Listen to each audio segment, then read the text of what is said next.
Oh man, I hope you guys are ready. Oh, lordy, lordy.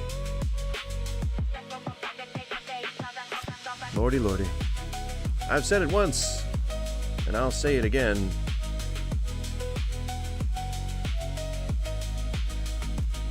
And that's the punchline. That's it. That's the joke. That's it. That's all you get. That's the joke. That's funny. That's what's funny. It's a funny joke. Ha ha ha. Whoa, whoa, whoa, whoa, whoa, whoa, whoa, whoa. What do you guys think? What do you guys think about tipping? What do you guys think about tipping in the United States? If you need to, I can educate you, but I get the feeling that a lot of you just don't know much about tipping in the United States. So stay tuned. We're gonna teach y'all a couple of things, and if you have any particular disagreements on why or why not we should still continue tipping in the U.S., please feel free to express those expressions, and I will take them under due consideration.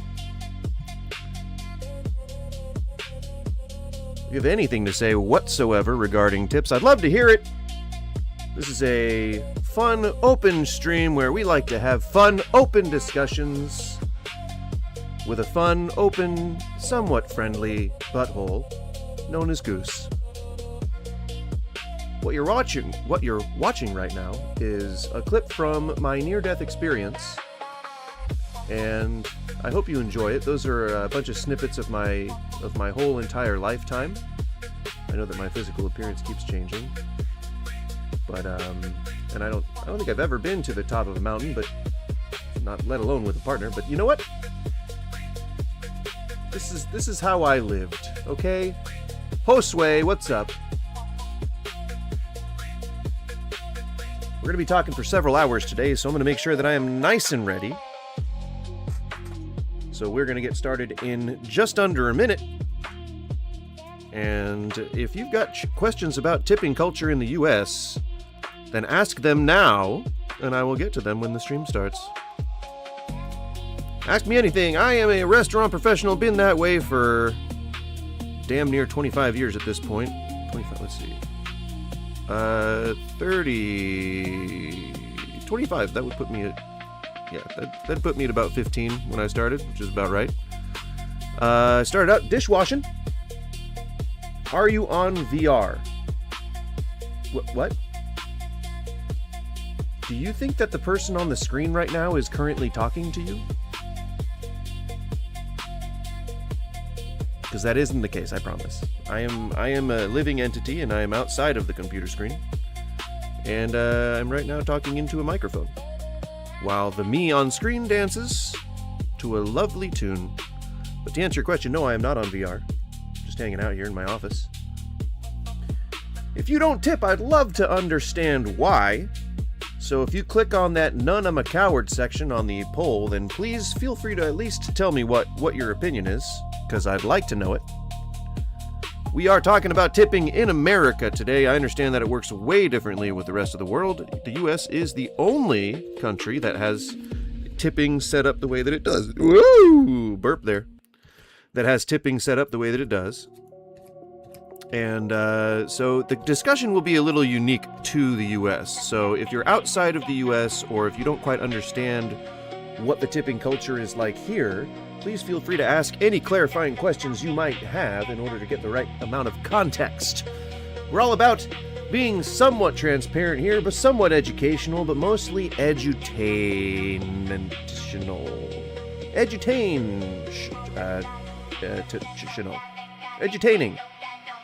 Whatever, the point is, I try to be well educated on these things. I've spent a long time in this industry, and I tend to know most of what the current laws and policies are governing this kind of stuff.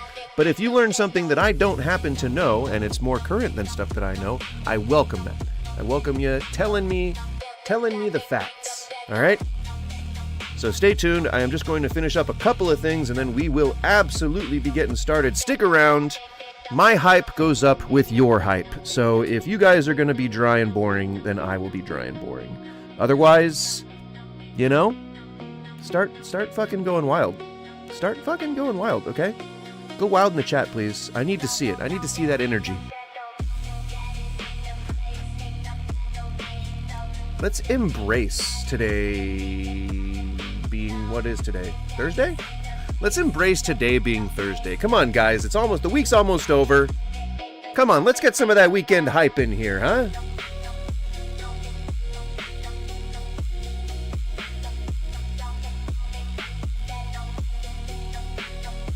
Gotta see some of that energy. Remind me that I'm not just some old man screaming at a cloud.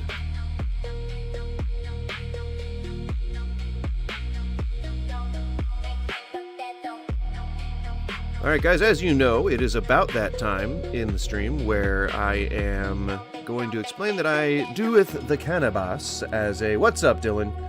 that I do the cannabis as a both medicinal and recreational venture. So if you feel like you want to sync up and engage in doing the smoking of the cannabis as well, please feel free.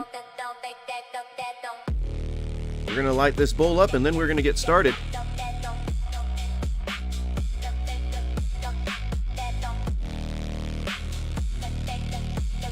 All right, I'm going to go ahead and count it down. If you are going to smoke with me, then please feel free to light them up in 3, 2, 1. Cheers. Smoke them if you got them.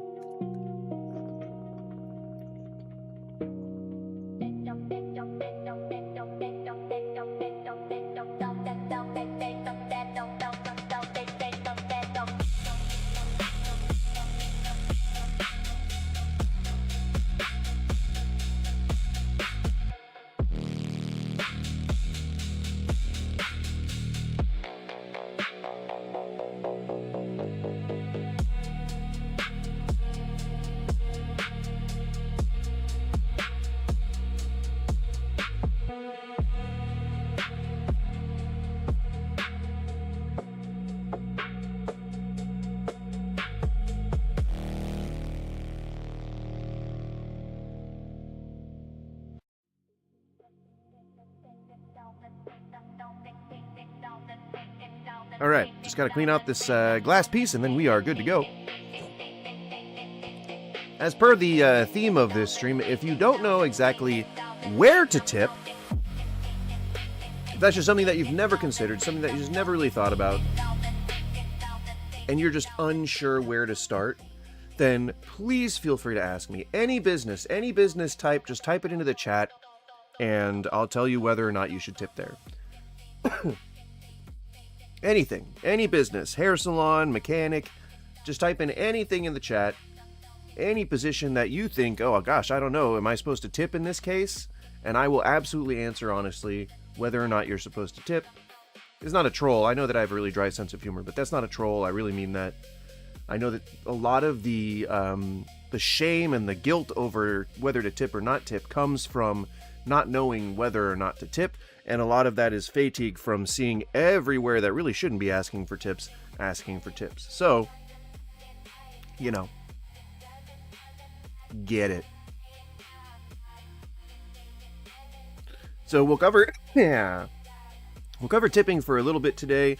I might switch into another subject at some point, just because tipping is a bit of a nuanced political discussion that people often don't really associate with being political, and so it definitely will not garner the viewership that I think it should. I think a lot more people need to be aware of the issues that restaurant workers are going through currently, especially when it comes to like anti-tipping movements.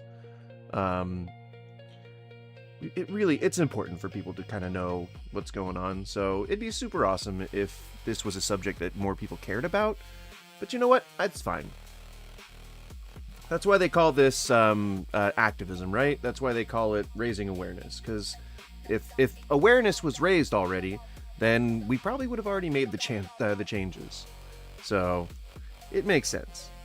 But if you're the type of person who believes in workers' rights, if you're the type of person who believes that every person who works deserves a living wage and shouldn't have to work more than 2 jobs, shouldn't have to commute shouldn't have to work 2 jobs at all, honestly. Like, if you truly believe that a worker should be able to, can a man not something, can a man, what is it? Something by this on the sweat of his brow. What is that? It's the Andrew Ryan quote. Let me see. Andrew Ryan quote of his brow.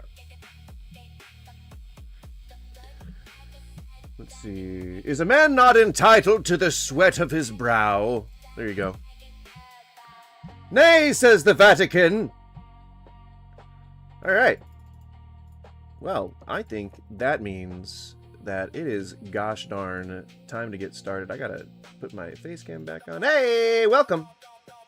The tip of the hat to ye on this wonderful Thursday.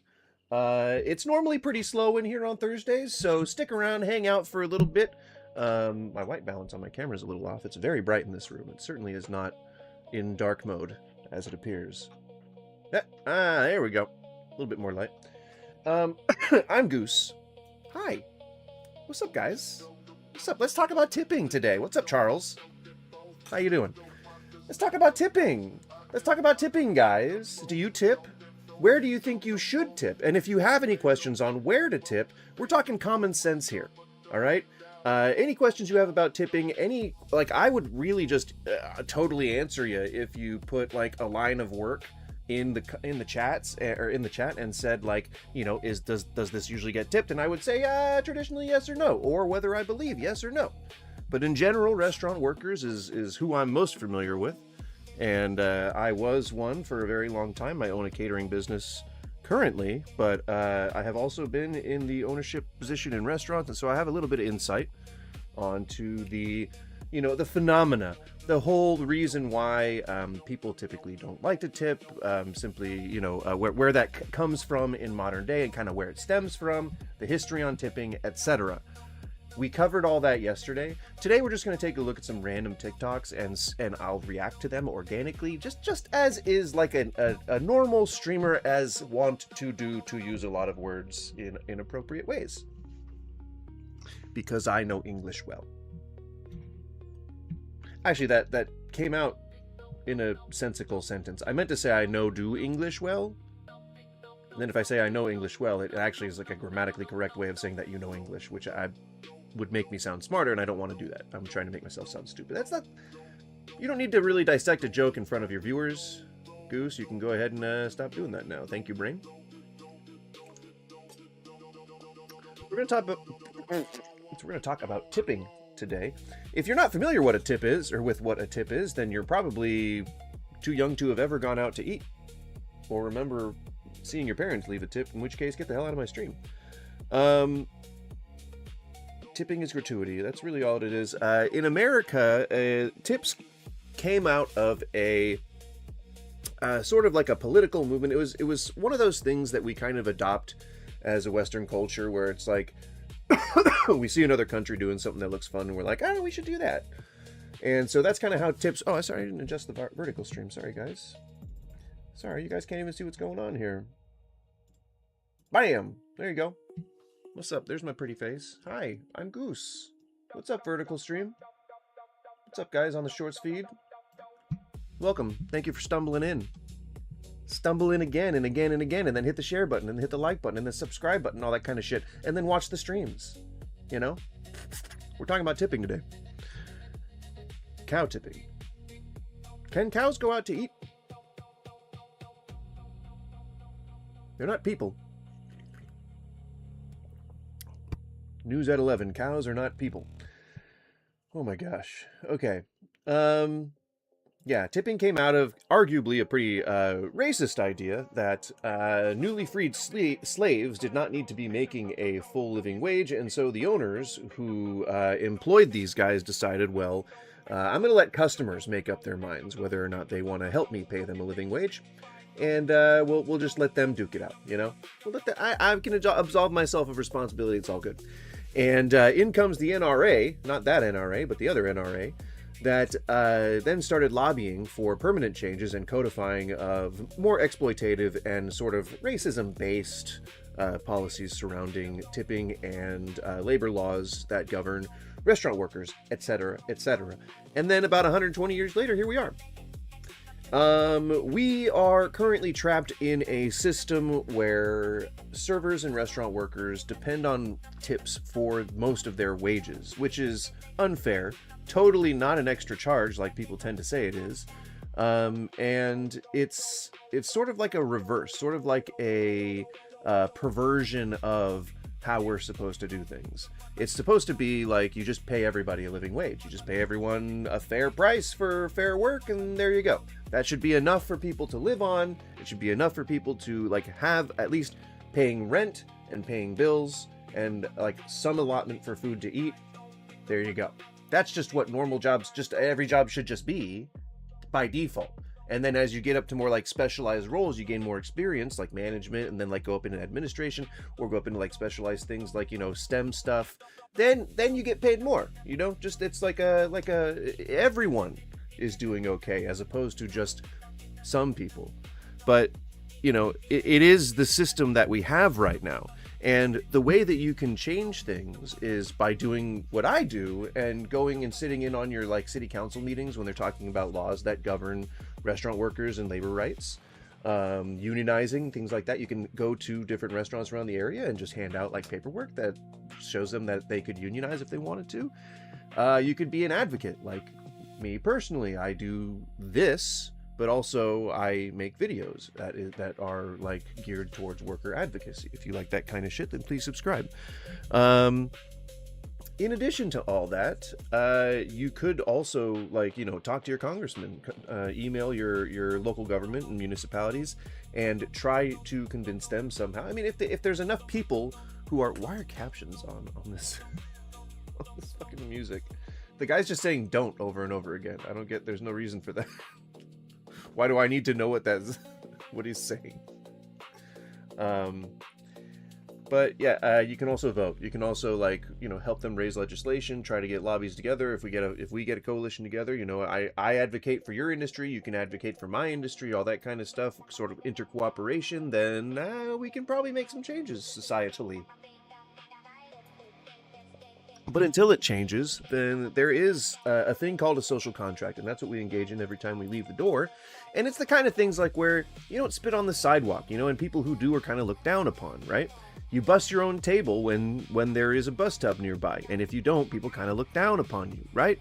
Like you try not to have arguments with your significant other in like a public place where people can hear you airing out your dirty laundry. And if you do, people just look down upon you. There's social faux pas, and that goes with the social contract that we all agree to. Part of that is understanding that tips for right now are necessary in their current form.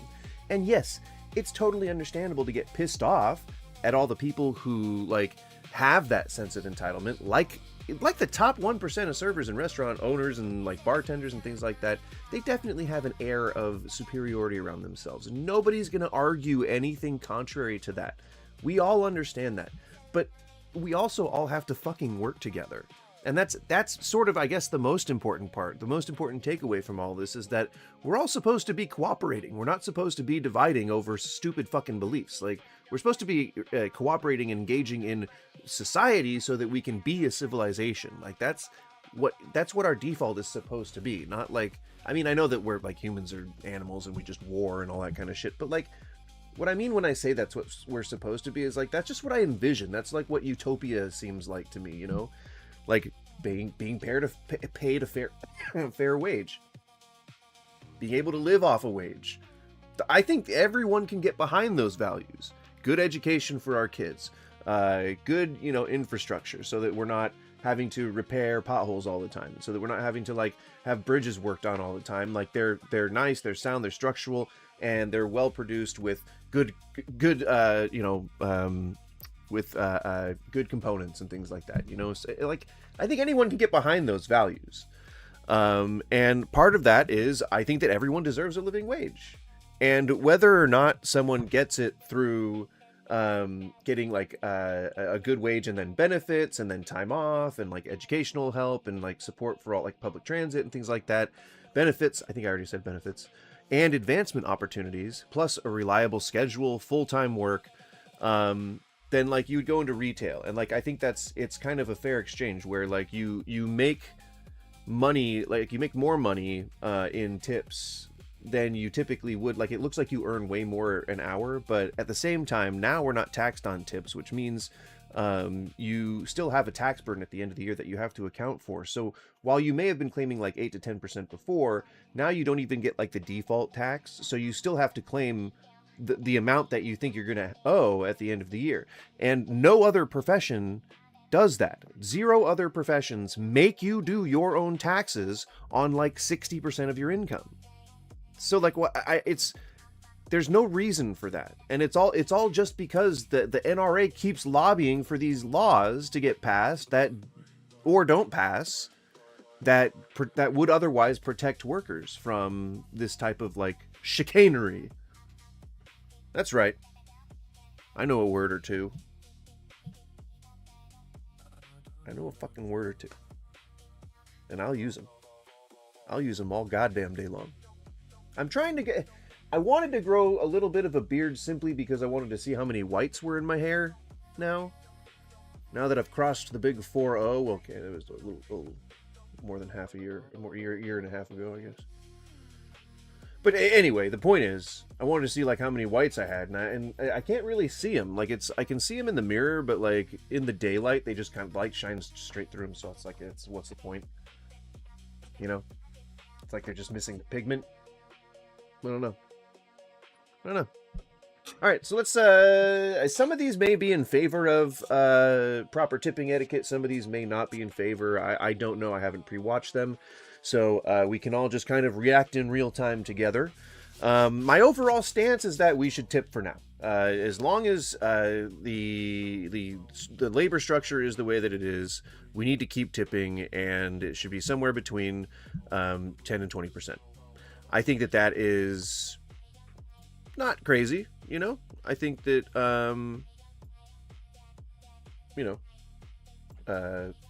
somewhere between 10 and 20% is a fair amount. Sorry, I'm trying to see. See, focus was on auto. I don't know how to turn that off, like, fully. But it always, like, puts me just out of focus. Sup with that? Sup with that? And exposure, that would be what is the light issue. Shabam! Look at that. Hey! Welcome back to me, guys. I don't know why it constantly likes to do that. But you know, the camera's old.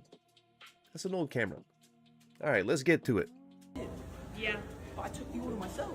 Yeah, I know. And it's to go. Yep. But I still have to leave a tip. Yeah, you do. Make sure to leave a tip. What, bring back my car? Already no.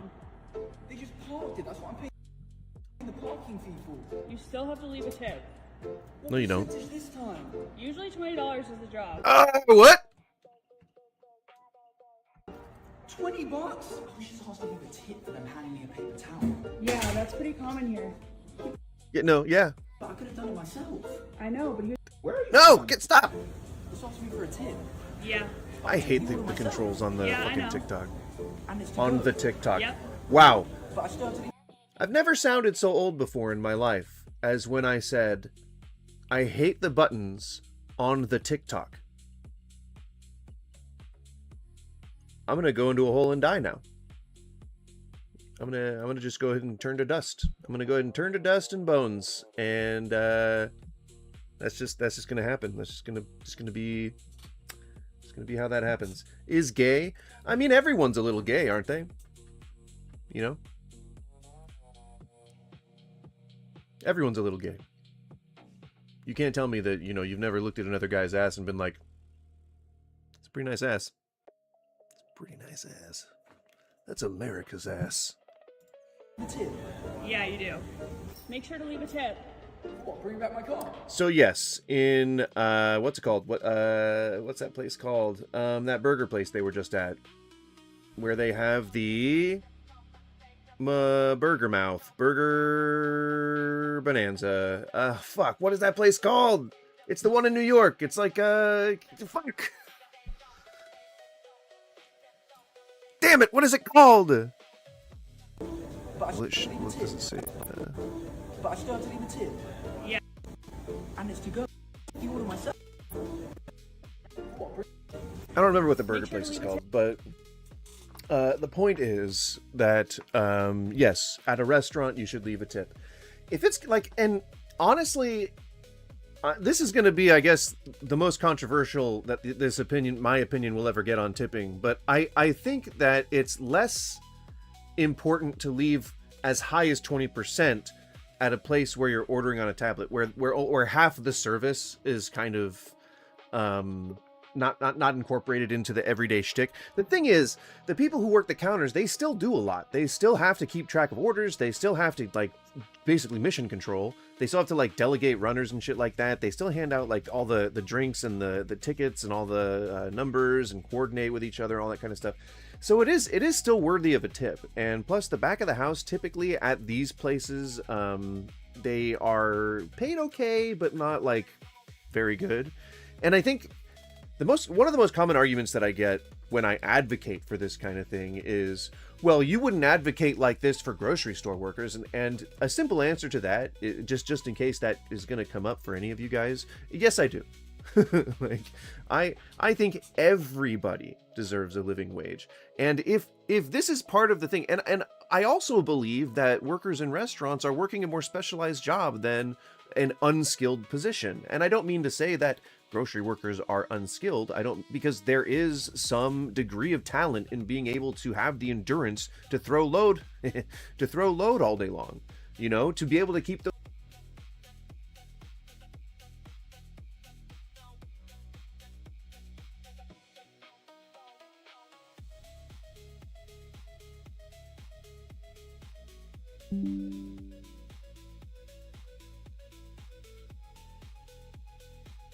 goddamn broadcast.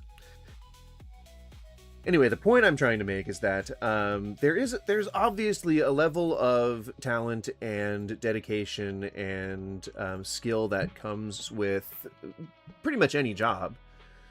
But I believe that restaurant workers are specialized. I believe that it is way closer to a trade than it is to just a simple job. And I think most restaurant workers would agree with me.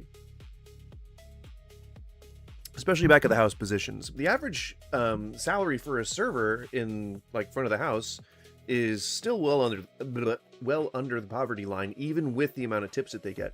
So while it looks like they make money on paper, they still have to pay for their benefits, which is like just hospital visits and shit. They still have to pay for that. They still have to pay for like they have to try and get assistance for like SNAP and things. A lot of them have families.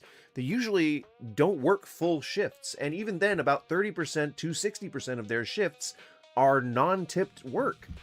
So like anything that doesn't have to do with serving customers or what falls under tipped work, as far as the work, the actual like LLC or the B Corp or whatever or C Corp or whatever the hell the organization of the restaurant itself is under, they classify some tasks as non-tipped work. So janitorial tasks, maintenance tasks, upkeep tasks, administrative tasks, even some of the side work is considered non-tipped. It's mostly just, and that's why servers, like, they don't, if you ever work a restaurant, if you're ever in the back and you're on the line, you're like, why the fuck don't these servers ever like restock or anything like that? Because they don't get tipped out for that shit. And if they do, it's really just a tiny percentage. So it behooves them, because they make 60% of their entire wages through tips, it behooves them to hustle and wait on the most tables that they can, so that they can turn them as quick as they can, so that they can get the tips in. So, like I said, while it looks like they may be making money on paper, they certainly are not making money, like, because they still have to account for their taxes at the end of the year. I know that, like, the tips are not taxed, but that doesn't reduce a person's overall tax burden. Like, fucking idiots. It still is gonna be there. You're still gonna have to pay taxes at the end of the year. And it doesn't mean that, it just means you don't have to claim the taxes on your tips like you did before, because nobody was fucking doing it right. The only reason he did that is because it's an easy fucking win with you idiots. I couldn't come up with another word. Idiot.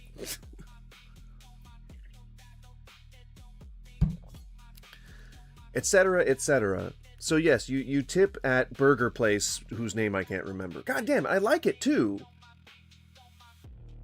I keep wanting to say Smash Burger or Smash Box. Like, that's not it. Fuck, I'm old. Whatever. But no, you don't leave a tip at a parking place unless if it's a valet, you tip. Who the fuck tips at like just a parking garage? Nobody does that. Nobody tips at a parking garage. I don't know where that's coming from. That's a weird thing. That's just not with grounding in reality. What, bring back my car? Yeah, they took care of it while you were gone. They just parked it. That's what I'm paying the parking fee for. You still have to leave. No, that's what the parking fee for. Yeah, you don't tip a person for parking your car. It's a valet at like a fancy restaurant because he works for the restaurant. These guys work at the garage. Like that's their income. They don't need tips. They don't need tips. They're doing fine. And sometimes it's even like city workers. At the ones in my city, the smart parks, they are government workers. They get fucking pensions and benefits and all kinds of shit. So don't worry about tipping parking garage workers. Do not worry about that at all. A tip. What percentage this time? Usually $20 is the job. $20? $20. You just asked me for a tip for them handing me a paper towel. Yeah, that's pretty common here. Yeah, but I could have done it myself. Now that's he brings up a really good point, and that's sort of the justification for tipping. If you can do it yourself, and you are choosing not to, that's when a tip comes in. So like you could this motherfucker could have just very easily reached for a paper towel and pulled it out of the goddamn thing himself. I mean, if it's a fancy place, then I mean this is like an apartment building or an office, but if it's a fancy place, then sure, maybe it might have an attendant. But that's pretty old school, you know. I don't really see a whole lot of that these days. But sure, yeah. Then you would tip the guy because he's, you know, willing to be near your filthy self after you just did such a sinful thing as pooping. And so yeah, you would tip the guy. It's usually for things that you can do yourself that you're choosing not to. I think there can be a discussion about like where the bar is for that, and I would say it probably is somewhere around mechanic. Because like I know that a lot of people have, especially older people, have a lot of like car knowledge and can work on their own car, but they're choosing not to. So in that case, you could justify tipping your mechanic. I wouldn't, and I don't, because I don't know cars, and I feel like cars is a pretty like specialized trade sort of thing. And then you get into a muddy discussion about whether or not you should tip a plumber or whether or not you should tip an electrician, even though they make like a lot of money. So, you know, like there is a bar, but I don't know where it's at. I think it falls under mechanic. I think it falls under the trades. So like if someone walks your groceries to your door for you, that deserves a tip. If someone like fucking like carries something for you, that's, you know, or like does your personal shopping, that deserves a tip. All that deserves, if they deliver something to you, that deserves a tip. You could easily just go out to a store and get it yourself. And I know that some people can argue that you can if you have disabilities or whatever. Suck it up, Buttercup. Get your hospital person, nurse who's already making enough money to do it. And then don't tip her because she doesn't need it. Sorry, I'm imagining like a really old rich man with like a younger hospital attendant who he's like, you know, I got a lot of money. Like he's trying to get with her, but like she's being professional and she's just like, I don't fucking like this shit. So get her to do it, you know? You know? You know what I say to you? You know what I say? I don't know what accent that was trying to be. You didn't have to. Yeah, well, I'm not going to tip for that. Well, you should have. It felt Romanian. Tip even though I picked it out myself. Felt somewhat Vlad-like. But they didn't make it. It's just a bottle of water. Yeah, but you got it from their store. By the way, if you've just joined, or if you've been here for a while, hello, welcome. What's up? Because you're in the U.S. Hola. I just served myself and Sorry, I still wasn't got even to paying leave a attention to the tip. last one. Yeah, Hang you on. should be used to this by now. Stop. It's just a bottle Stop. of water. Yeah, but you got it from their store. Yeah, always have to tip. Hang You on. should have. There we go. I just got asked to leave a tip even though I picked it out myself. Yeah, always. Nope. Don't have to tip for grabbing a bottle of water. I don't know who would ever have suggested that, but that's wrong. Always have to tip. Yeah, but they didn't make it. It's just a bottle of water. Yeah, but you got it from their store. Yeah, and that's why I'm paying the price. Why would Nobody I expects tip that. on top of that? That's not a In the thing. U.S. I just served myself and still got asked to leave a tip. Yeah, you should be used to this by now. See, it's a tip for literally everything here. Yeah. Well, now that raises an issue there. I actually don't know what I would think in terms of frozen yogurt place. I mean, they stock the toppings and they make the yogurt, but you are serving yourself, and you don't usually tip at a buffet. You tip at when you go to a buffet. I don't know if you've ever gone to a sit-down buffet restaurant, because I don't know who you is. I don't even know if you's watching. But if you go to a buffet restaurant thing where you sit down, you would leave a tip for the people who are bringing you drinks, the people who are clearing your plates and stuff like that, who have to clean up after your fat ass. You leave a tip for them, but you wouldn't leave a tip for like the food. Like if when they give you a receipt, it has a tip line on it, but you wouldn't put anything. You put 0 there. Like you wouldn't do anything. Very, very simple. It's but you know, you leave a couple of bucks for the bus guys who are like, they depend on the tips to live, or you know, they're getting probably minimum wage, and again, everyone who's making minimum wage is making too little right now. So you can't say that I'm not advocating for everybody. I just happen to have experience in the restaurant industry, That wine. if I may Because exaggerate Fucking over pretend. exaggerate. All right, so I give this one a 3 out of 10 because it's severely inaccurate. I think it's just a funny game, a funny haha game, little skit thing. So I'm not going to judge it too harshly, but it is inaccurate. It's severely inaccurate. It really is just exaggerated for the views, as it were. Skibbity 6-7. Europe. Oh, nice. Oh, and make it strong. You take care of me, I'll take care of you. I do not know a single bartender who is not sick and tired of hearing that. Make it strong, motherfucker. It's going to get the same amount of alcohol that everybody else's gets. Like bartenders don't just arbitrarily decide who to hook up and who not to hook up. You know, like you just go in and you just do the drink. You do the same recipe that you've done a million times. And what I love doing is I love zhuzhing it. I love like making it seem like I'm making it special for them. I usually go like, oh, here you go. I did exactly the way you asked for, and I did a little something extra to kick it up a notch. Put a little extra in there for you. So that way they don't know if I've spit in it, which I wouldn't do, but you know, you don't know. The implication could be there. You don't know if I've done anything else to it, like dipped a pinky in it, and then, something like that. You don't know. You don't know what I've done. Of course, maybe I put more booze in it, and they're going to treat me like a hero because they think I put like an extra shot. Or I could just omit one of the shots and put put one in a floater next to it, and then they'd be like, oh, whatever. You know? You get what I'm saying. The chef should tip me for eating his food. True. Oh, yeah. Good observation, Skippy. It's funny how everyone who says that always forgets the second part. Not me. I'm a man of my word. Hook it up. All right. Okay, but if a bartender had said, like, I would never say this to a bartender, but if I was drunk and had lost all sense of self, and I walked up to them and was like, hey, take care of me, I'll take care of you. And they ever said to me what she just said, like, it's funny how people always say that, always also forget the second part. I'd be like, have a good day. And I would walk right out. Not a big fan of that. That's not a good retort. Sounds unprofessional and mean, but whatever, it's fine. It's a rude comment in the first place, so making a rude comment back to it, pretty understandable. But I feel like that's, you could.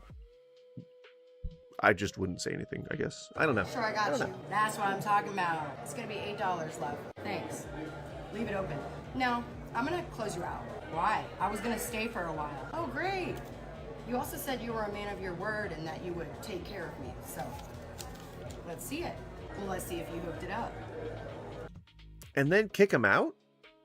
Well, I guess cut him off, and then they have to verify that it's a good. This is like someone's power fantasy. I don't know who. My sister is a bard wench. She says when people ask for bard wench. She says when people ask for free booze, she gives them less. Well, see, now I don't get vindictive. Like, I'm just passive aggressive, and that typically tends to piss people off even more, which I like. I live on that. It fuels me. Could you put a little extra liquor in there? Can you fill out your receipt? Fine. Nobody has ever had this interaction before. Here, see? I told you. This is like how people would interact in a Danielle Steele novel. Not that I've ever read one. Not that anyone even knows who Danielle Steele is. I got you. Can you throw a little extra liquor in there now? No. I'll pour you an extra shot for $8. But I just tipped you $1 on a drink. I thought that was good. I mean, it's not bad, but it's pretty bare minimum. And that's the amount of liquor that I gave you in your drink. You said you were gonna hook me up. Funny, you said the same thing. What did you... Who wrote this script? It's bad. Nobody's ever had this interaction. I find this wildly inaccurate. I know it says not a true story, but obviously, like, who talks like this? Expect? Literally nothing. But the people that get hooked up, they just take care of us the first time they come in, and when they come back in, we remember them. How much would I have had to tip to just get a little extra liquor? Probably enough that you'd realize that ordering a double would have been cheaper. What's the point of that? Now you understand why bartenders laugh when strangers say, "Hook me up, I got you." I mean, to be honest, that server's really obnoxious. And I probably wouldn't even have been going there in the first place if I had ever heard anyone speaking like this to a customer. It's really like, you know, it's that sense of entitlement that the people who don't tip and contribute to these anti-tipping subreddits argue about all day long. It's that. This is exactly that. Maybe it's propaganda. Who knows? I don't have any reason to believe it is, but like, she's obnoxious. I don't know if that's the point of this, of the role that she's playing, but obnoxious.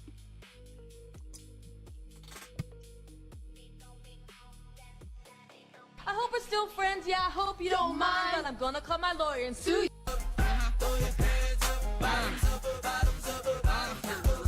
Can I get that Tron? Can I get that Remy? I'm coming.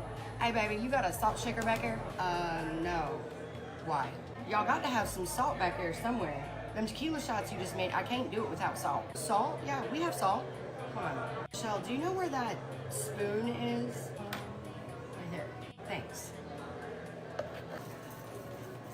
Okay.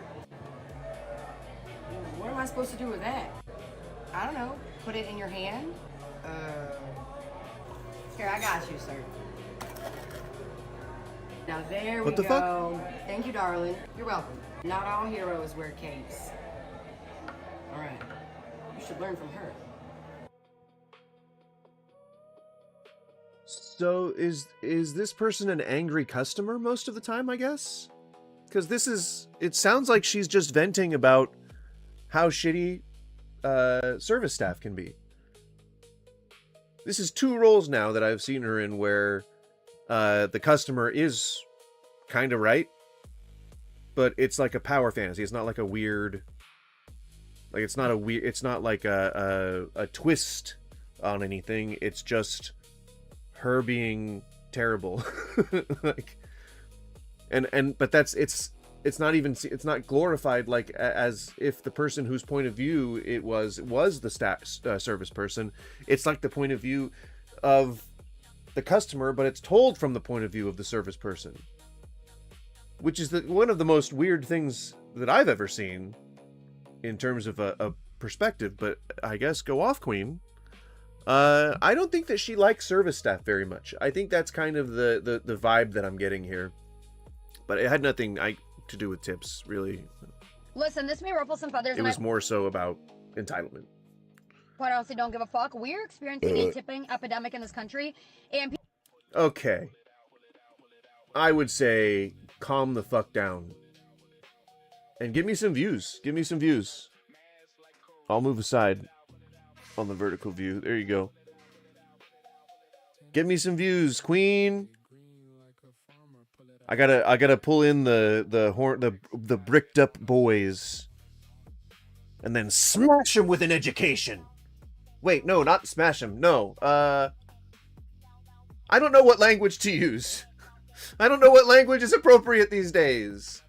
Bring in the bricked up boys and then hit him with the knowledge bat on tipping.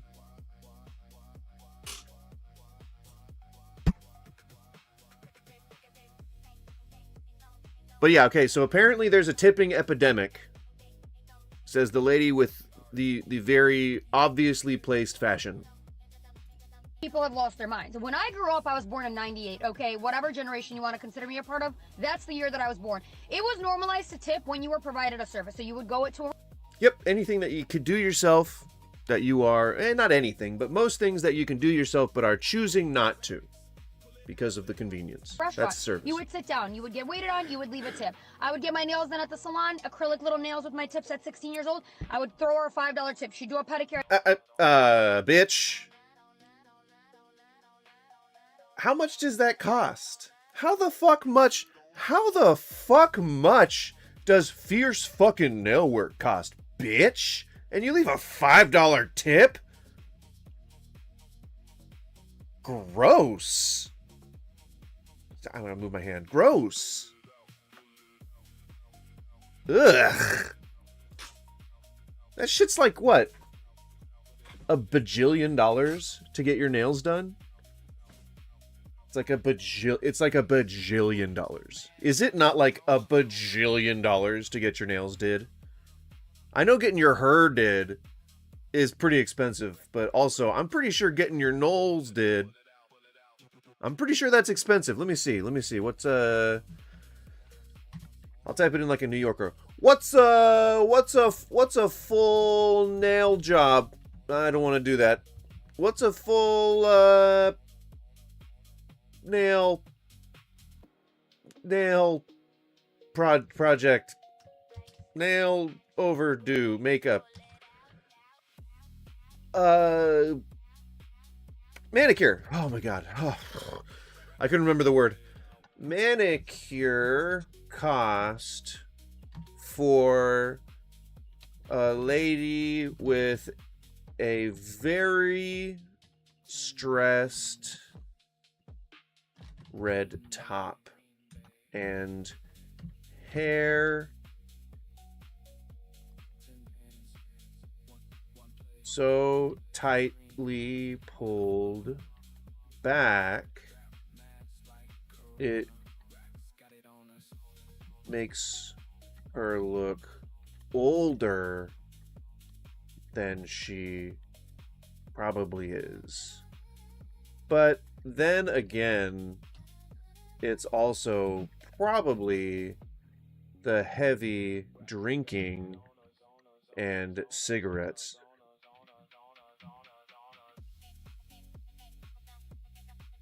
$25 to $35. Okay, so not that expensive. Not that expensive.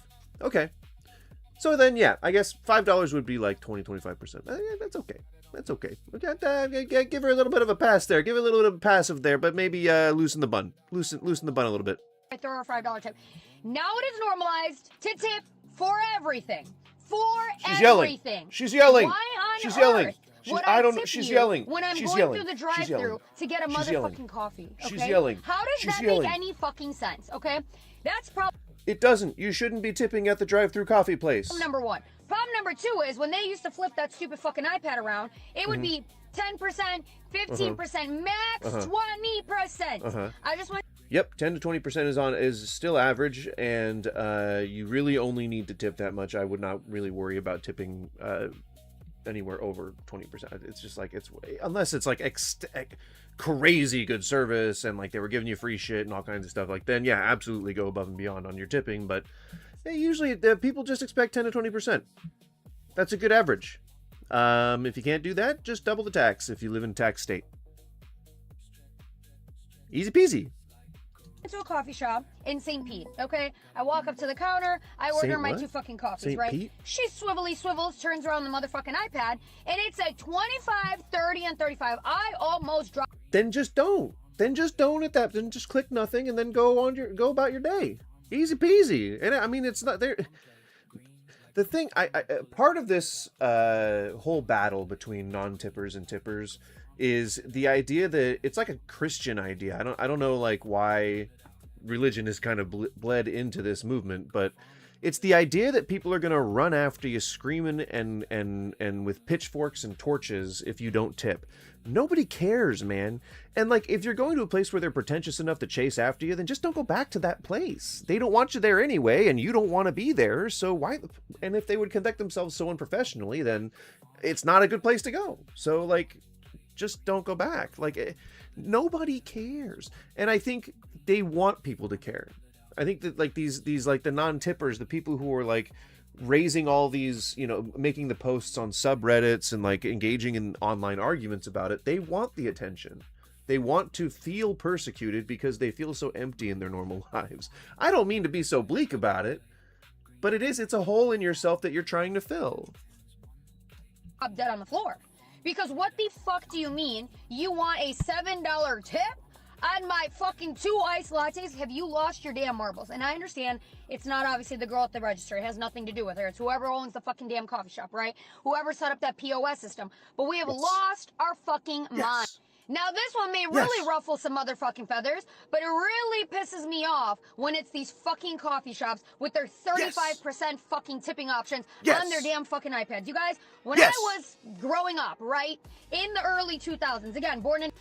You don't have to tell the same story over again, but whatever. 98. A barista was never meant to be a lifelong career. Nope. Wrong. Bam, bam. Every job that engages in the U.S. commerce system should pay a fair wage, meaning a living wage. And I know people like get all fucking up in arms when someone says living wage. Go fuck yourself. Living wages it could be just above minimum. It could, like, we haven't even done enough comprehensive, well, I mean, we've done enough comprehensive studies to know what it takes to live in like most individual states, but like not everywhere, and certainly not the U.S. universally. You know what would really help with that would be a universal minimum wage. You know, then we could actually really determine what the cost of supporting society would be. Wouldn't that be so weird if we all just actually made enough to live on? We may have less for the military, less for police budgets. But would anyone really fucking miss that? I mean, we didn't miss the $250,000 it cost those jets to fly over, not even counting the jets themselves during that UFC fight. Well, I gotta get my hand out of there. Jesus Christ. Guys, you gotta warn me, alright? I do not want to be on the hook for harassment of a virtual sense. Not any sense, but least of all a virtual sense. Because that's pathetic. I'm even like, do you see I'm like pulling away? I'm like... I don't even want to be in the same frame. She's mean, too. She's angry. Look at that. She's angry at us. They're right there, and they're just all over the screen. And I'm on the blue screen. I'm like, I have to, like, give her the space. Just take the space. I don't need it. Okay, a barista was a job that you got as you transitioned maybe from, you know, high school to college, through college to, you know, to like have some fun money. It was never... Really? So how... It's like asking, you know, how do gay people have children? Like what... Well, either you would use a surrogate or you would adopt. Like, how do people staff fucking coffee house? Where the fuck are you... Is it just all teenagers? Like, you're only allowed to work at a coffee shop if you're a teenager or you're in a transitional period? How do, like, people become managers, owners, things like that? Like, people career change? Like, what, like, you know, before you retire, maybe you might go work at a shop for a couple hours, something like that. Or you may have to come out of retirement if Social Security sucks. And then just, like, go and work someplace part-time. Like, barista is a job. And so, like, don't you want to be able to say that you make a living doing something that you have spent a really long time doing? Like, wouldn't that garner more, like, respect than saying, like, that a coffee house... How is a coffee house just a transitional job? A job is a job, weirdo. God damn. Trying to explain this. We're meant to pay your mortgage, your car payment, and everything fucking else. So I understand that, you know, there's, you know, that fucking conversation, and it's a very controversial one, that, you know, well, what about livable wages? Do you not provide livable wages? No. My fucking tip should not be the thing that pays your fucking mortgage. You're right. You're right. Right now, without going any further, I can say you're right. Absolutely. Your tip should not be the thing that pays their rent or their mortgage or their bills or whatever. That absolutely, it should be gone. There should be no system of tipping in the United States. Everyone should be getting paid a living wage. And what is a living wage? Then we can have that discussion. I would be much happier to do that instead of saying like, oh, it's entitlement, I shouldn't be subsidizing these people's wages, why don't they just be like transparent and fold this into the prices on the menu? Like all the shit. Oh, they're not skilled, so they shouldn't be treated just like the rest of us. It's minimum wage, you know, they still all get paid minimum wage. Why wouldn't you advocate for other minimum wage workers? Like, motherfucker, like it's so hard for these like non-tippers or like people who advocate for that kind of stuff to just understand that some people just want the best for all mankind. Some people just want the best for everybody in their community. Like, I just want everybody to be doing well.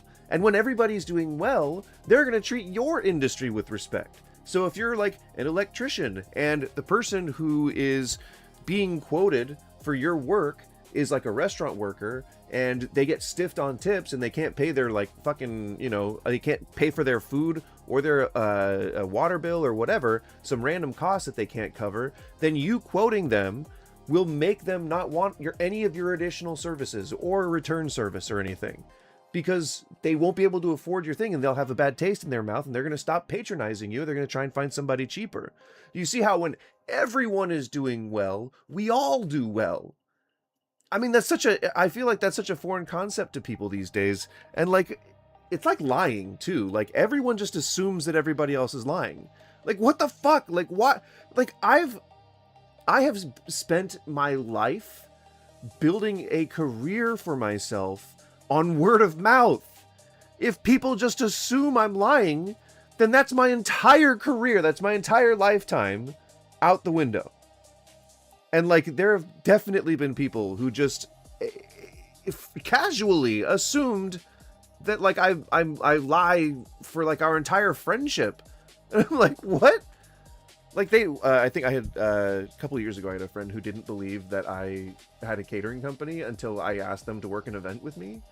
And I think we had been friends for like 5 or 6 years at that point, hung out together. Wives had hung out at that point. Like we were just like casual, normal, regular friends, like, you know, see each other every once in a while, all that kind of shit.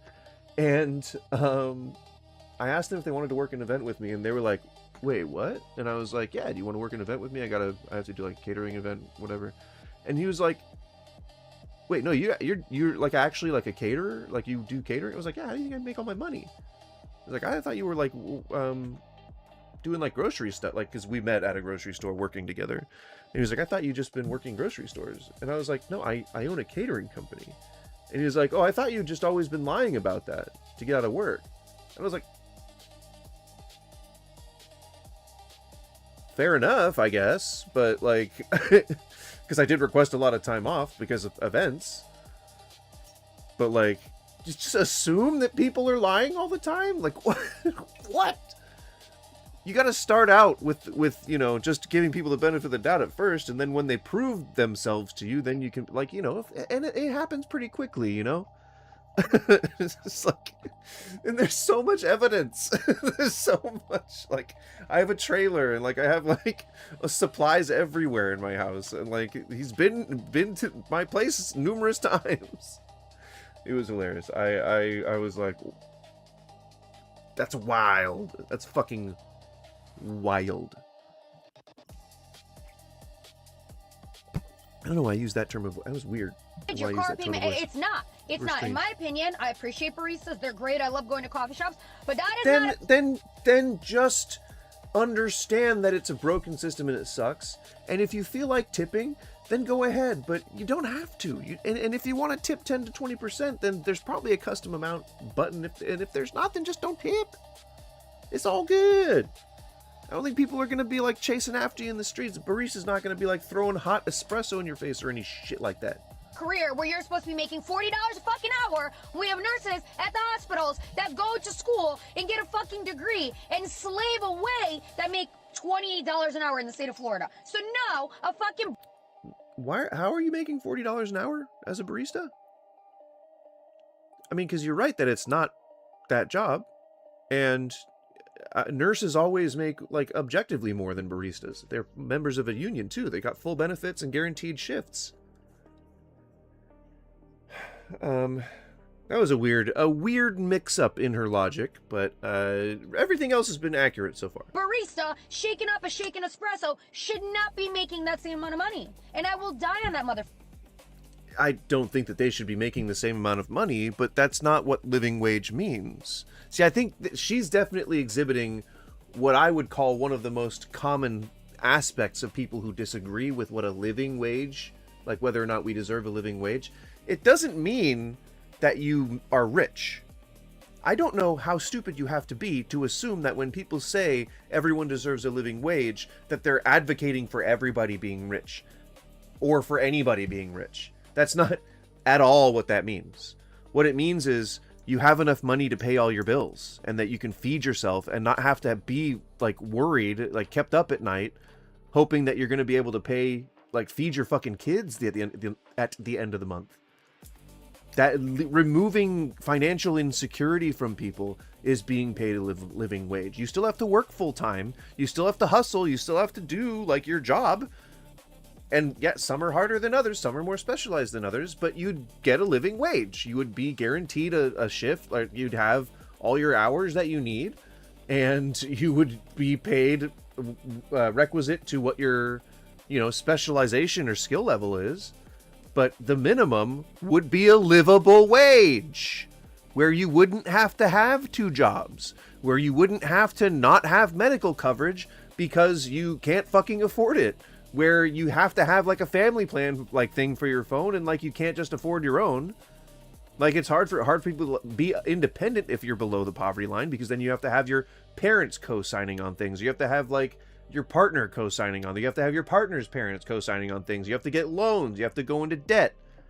A livable wage is really not that hard, and it would only adjust the minimum wage by, let's see, 7. I think the national minimum wage is like up to 6 or 7 something now, right? I would argue that in most areas in the U.S., probably about $15 an hour would be a good minimum wage. Most cities, most metropolitan centers go higher than that. San Francisco, I believe, is higher than that, and Seattle, I think Portland's up to $15 minimum wage now. So it's not. I would say, God, it's still not above the poverty line. But if I had to think about like really conservatively, I think I could probably pay all my bills and just by myself in like a studio apartment with no amenities. I could probably live with $15 an hour, but I would have to, but in order for that to be a livable wage, you'd have to have full benefits. You'd have to have guaranteed 40 hours a week and wouldn't have to have any other jobs or anything like that. So it's not that complicated. It's not a big jump. It's just we need to bring minimum wages up to the position that they should be with the cost of living increases over the years. And that's all dictated by real estate markets. And if real estate markets in local municipalities are fixing price or engaging in price fixing, then they dictate what the minimum wage is going to be and what cost of living increases are going to end up being. So it's kind of the other way around. The rich people are actually the ones who are deciding what the poor people make. And if that doesn't sound like bullshit to you, then maybe you are a bootlicker. I don't know. Fucking hell. Okay. A barista was meant to be a transitional job to throw you some extra side money. You know what I mean? That's what it was meant to be. If you want to do that. So, I mean, tell that to anyone who ever opened a coffee shop. Every single mom and pop shop who isn't able to afford like a bunch of baristas and a bunch of like, management staff, they have to do all that themselves. So if that's like their dream to open a coffee shop, you're saying that that's a transitional period that they don't deserve to be able to make a living wage? Like, I mean, even just like 1 or 2 employees, like they like they could be a specialist. That you can join like a school for like coffee tasting. Like there's coffee tasting degrees, there's coffee sourcing degrees. Like you could be working as a barista to develop a career in coffee. Like And even then, if you just fall into the job and it's something that you're doing part-time, you can fall in love with the idea of learning about coffee and become a goddamn coffee specialist. Like, it's any job is a job. Like, every single job should be able to be making a minimum where you can sustain your fucking life. Goddamn, bitch. Goddamn, bitch. I'm not her, but just everyone in general. I did call her a bitch earlier, but that was just me saying bitch. It was more of a punctuation than an accusation. Think we can get her to join our assembly. Gross, Skippy. Fine, we're done with her then. For the rest of your life, that's fine. But I'm sick and tired of the fucking conversation that is supposed to pay all your damn bills and more, and that we're supposed to be tipping these outrageous fucking amounts of No. Nope. Separate issues. Tipping is broken. It's a system that's broken. The only reason we still have to participate in it is because it's hard to be unbroken. It's going to take a really long time for that to happen. It's going to take a lot of advocacy. If anything, it's going to take people in this anti-tipping movement to shut the fuck up and start developing coalitions that support fucking workers and support unionization, organization, and support a higher minimum wage. If anything, the people who are staunchly anti-tipping, who are spreading all this propaganda and misinformation, are the ones who are preventing the system from being fixed.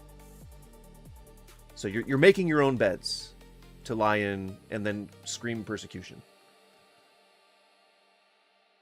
And let me just preface in saying, I tip 90% of the time. 90% of the time I tip. I have no problem in pressing no tip and twirling around that little fucking iPad right back to you, okay?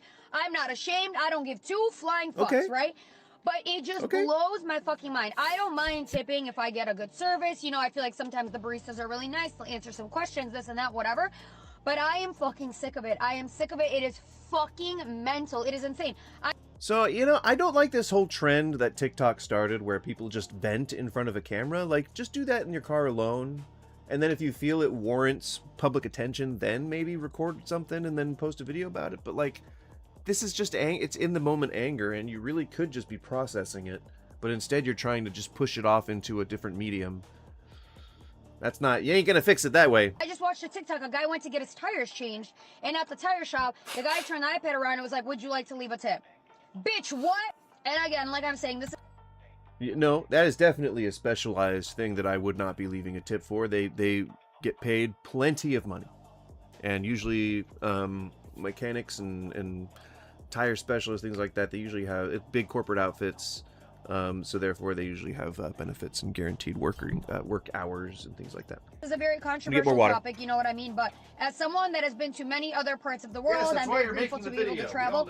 Tipping is frowned upon basically in every other fucking country besides the United States of America. It's like optional in other countries. Like if you do it, some places it is frowned upon. Like do not do it by any means. Some places they'll accept it, but they definitely don't, they don't expect it, but they'll accept it. Here in America, if you don't fucking tip, you're a piece of shit. And don't even get me started on the 20% bullshit. Because who the fuck do you think you are throwing this random number out there? Like 20 is the set amount. Look, who made that up? I just want to talk. Who made that up? Who decided that it was 20 fucking percent? If I'm going to... When they determined that the average server makes what they make, they decided what that would be in comparison to what a livable wage was at the time. I think this was during the 80s. And that's how they came up with the idea that 20% was the average that you should tip, because it then brings them up to the average cost of living. It might have been the 90s.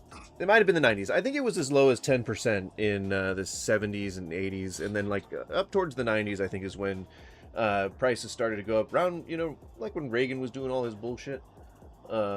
Reagan, then Clinton, all that, Bush, they all kind of like inflated the inflated things, I guess. I don't know. Things cost a little bit more. They jumped sharply when we started incorporating all that like microelectronics and shit. Anywho, reason why it's 20 again is just because it was what the statistic was at the time. That was the disparity between what servers were making and what the actual cost of living was. That's all. It's arbitrary. I mean, you can leave as little as you want or as much as you want. It's all permeable. I mean, we made up the concept of restaurants in the first place. We made up the concept of tipping in the first place. We are in charge of this universe. I promise you guys. We're We are humans. We are all in charge of our own destiny. So if you don't want to tip, don't fucking tip, man. Again, the restaurant workers don't care. They don't give a shit. They may talk shit about you, but you're allowed to vent. Like, at no other job would anyone ever take money away from you simply because you expressed an opinion about a customer, even if it was not a good one. Fairly so. So, like, no other job do customers get to dictate how much you make. No other job. So, it's bullshit. Like, it just... people just don't fucking get it. A restaurant, right? And I order 6 fucking dishes. Why does it matter? You just ordered like 6 plain dishes with nothing on them? That's weird. That's very... I wouldn't have done that. That's weird. That's I don't think that's on the menu. Just a plain dish. How much money the dishes are, and you're gonna tell me that my tip is generated based off the amount of money that is the wildest concept. Does nobody ever... What? The 20% is not based on how much a dish cost. It's not based on the cost of goods. That's not what... Why would you ever think that? I gotta know where that comes from. Why would you... What? That doesn't make any sense. Why would you think that it has to do with the cost, or do with the cost of the dishes? I order 6 fucking dishes. You order 6 dishes. Why does it matter how much money the dishes are, and you're gonna tell me that my tip is generated based off the amount of money that is the wildest concept. Does nobody ever sell? That's not a thing. If someone told you that, they were lying to you. I don't know why someone would have said that. It's not based on how much the dishes cost. I guess indirectly. Just because, like, I mean, if it's a more expensive dish, then they're probably paying their staff more. That just happens to be, I guess maybe why she's wondering why it's a percentage of anything at all. But that's not like an issue. I'm pretty sure that that's not a thing. I don't know. The tip is based off the total bill. Yeah, but that includes everything. That includes, like, you know, your drinks too, and like any like service fees or any, you know, processing fees or things like that. That's, I mean, it's a whole package. It's a whole thing. It's not just based on it's a percentage of the entire bill. But the reasoning isn't because, well, that's what food costs. Know what I mean? It's because that's what you would be making if wages had gone up proportionally. Usually it's around 20%. 14 to 20%, something like that. It's just, that's weird. I get the logic, it's just a weird way to say that. Up to think about that? Genuinely. Like, let's say you go to a restaurant, right? And you order 6 appetizers, 6 dishes come out, it'll take the same amount of time to serve you as it would, let's say... What was that? Was that a saucy hand motion? What was that? Genuinely. Like, let's say you go to a restaurant, right? And you order 6 appetizers, 6 dishes come out, it'll take the same amount of... I don't like that. That's weird. That's weird. I don't like that. Don't talk with your hands like that, maybe. I think, you know, someone should tell her that it's weird. It's weird. I don't know. Time to serve you as it would, let's say, 6 entrees were to arrive. One bill is going to be $450 and one bill might be $150, but it's the same amount, same dishes, everything, right? Like, let's just pretend you're telling me that I'm supposed to tip you $30 versus $95. Yo, God. So, oh man, this is really complicated. How do I even explain this? Dish prices are...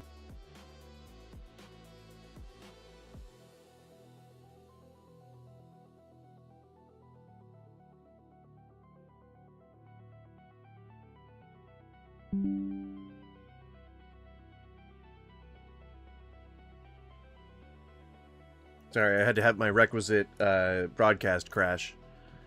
While I get my face cam back, dish prices are supposed to be, in a perfect world, or considered in a vacuum when considering all of restaurants, the price of dishes is supposed to be based on what those dishes cost. It's supposed to be a percentage. We call it markup. I think that's pretty a well-established term for most people. It's supposed to be marked up by, like, you know, a fair percent, and that changes, and it changes anywhere from, if you pay really close attention to it, it can change a hundredth of a percentage during any given time, like from day to day. And if you're just an old school person like I am, you just kind of have a fixed percentage that you go by for the most part, and that's sort of just your rule of thumb to start in pricing. Dish prices are supposed to be reflective of around, you know, 60 to 120% more than what the ingredients themselves cost, because of the amount of labor that you're putting into it and how you're transforming it. There are different people who would absolutely inflate that on purpose in order to make more money because they feel that their food is important and they feel that it's worth more. There are also people who would inflate that and make it more simply because they want to make a buck. There are also people who would do things in a more hasty and lazy manner and cut corners and really just charge things by using a calculator and being like, okay, I'm just gonna like increase it by this percent, you know, and that's okay, but knowing the markets and knowing how much things should cost and having an effective margin blend are usually going to be what saves a menu and saves a restaurant from the 5-year curse. But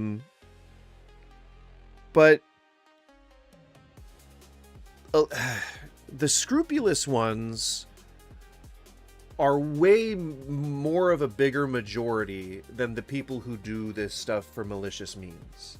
Or who truly believe themselves to be of higher quality, like that guy in Los Gatos, the restaurants that have Michelin stars in San Francisco, like all of them, maybe deservedly so, but also they have an inflated sense of self. The restaurants, I mean, you know, an inflated sense of identity, and therefore then they charge more. They have more awards and accolades, and so they charge more, you're going to tip more. All that is to say that the idea of tips being a percentage of the overall bill is supported by the number of restaurants that do the right thing and have effective margin blends that would then reflect a fair price for the workers, whether through wages and or wages and tips, if that makes sense.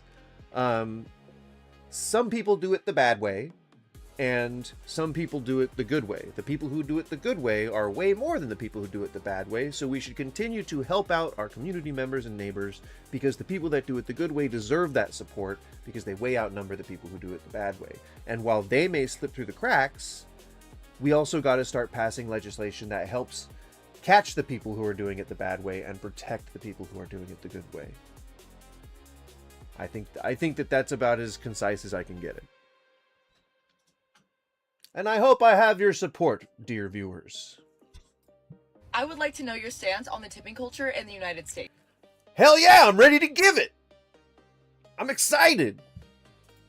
I just went to a coffee shop and I ordered my iced oat milk latte with... Why is it always coffee? Because coffee is the most controversial one.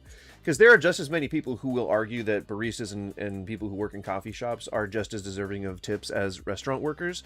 I happen to disagree with that, but I support your argument if you do agree with that. I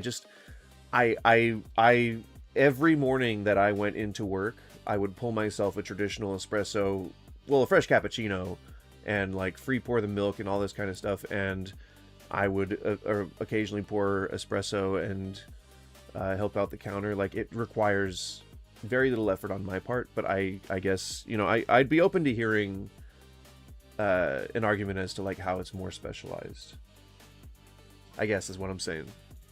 And cinnamon off of a kiosk. This is where my question comes in. Once I got to the end of the checkout, it prompted me to tip. And then I thought to myself, I just did all of the work instead of the barista doing it for me. And don't get me wrong, I used to be a barista back in the day. I used to work for my tips. You either give them a compliment, you spark up a little conversation, whatever it may be, you work for your tip. But tips. So I think a part of the reason why people are so angry about tipping in America is because people like put on fake personalities and they have like whole game systems to how they try to get tips and stuff like that, if there weren't that kind of opportunistic bullshit, if we all just did the job, and I mean, if any restaurant that I've ever been in charge of, my servers typically aren't trained to like upsell anything, or like I hire people for their personality, and they tend to be knowledgeable about the trade as well as, you know, whatever menu items they have, and they just tell you plainly. It's like, yeah, today we have a special that's this, this, and this. If you have any questions about the menu, let me know. And it's not, there's no, there's no like, hey guys, you know, like getting down onto the knee. You know how they get down on like near the table. They're like, hey guys, I just want to let you know my name's Danica and I'll be taking care of you today. Is there anything that I can get you? The lemonade iced tea is fabulous. Oh my god, and you have to try our special today. It's yada yada yada blah blah blah blah blah. And then like constantly like just topping you off on water. Hey, how's everyone doing right now? Is everything tasting okay? Would you like some more of those cheesy tater bites? I don't get down with that kind of shit. I think that's like performative and I don't like it. Feels fake. Feels like I'm trying to be sold something. I don't like that. And that's like, again, like the 1% of entitled servers who do that like hustle shit. And there's still some that are like, I guess, a little more crafty in the way that they do things, but it's by and large people who just like are normal like normal people and not weird ghouls. The fact that me, the customer, had to go and check out on my own, I'm like, who am I tipping here? And the baristas are getting paid to do their job, which is make the coffee. I'm not coming with any sort of heat here. I'm just genuinely curious. If you are at the kiosk as a customer doing the checkout on your own, should you be inclined to check out? You fucking Canuck. OC girly. Then why would you say checkout? Did you mean to misspeak?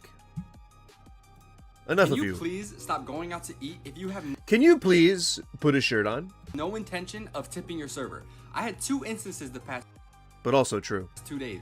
The first one, I had a 3-top come in Oh, I thought he was about to say something way more interesting, but go on. 30 minutes before we closed, and they ran up an $170 tab. Hang on. $170. Oh, I just didn't. That's not the right thing at all. Nope, that's not. Nope, and I didn't want that. And I'm to open like 10 apps just now. Okay. Hang on. Oh God, dear Jesus.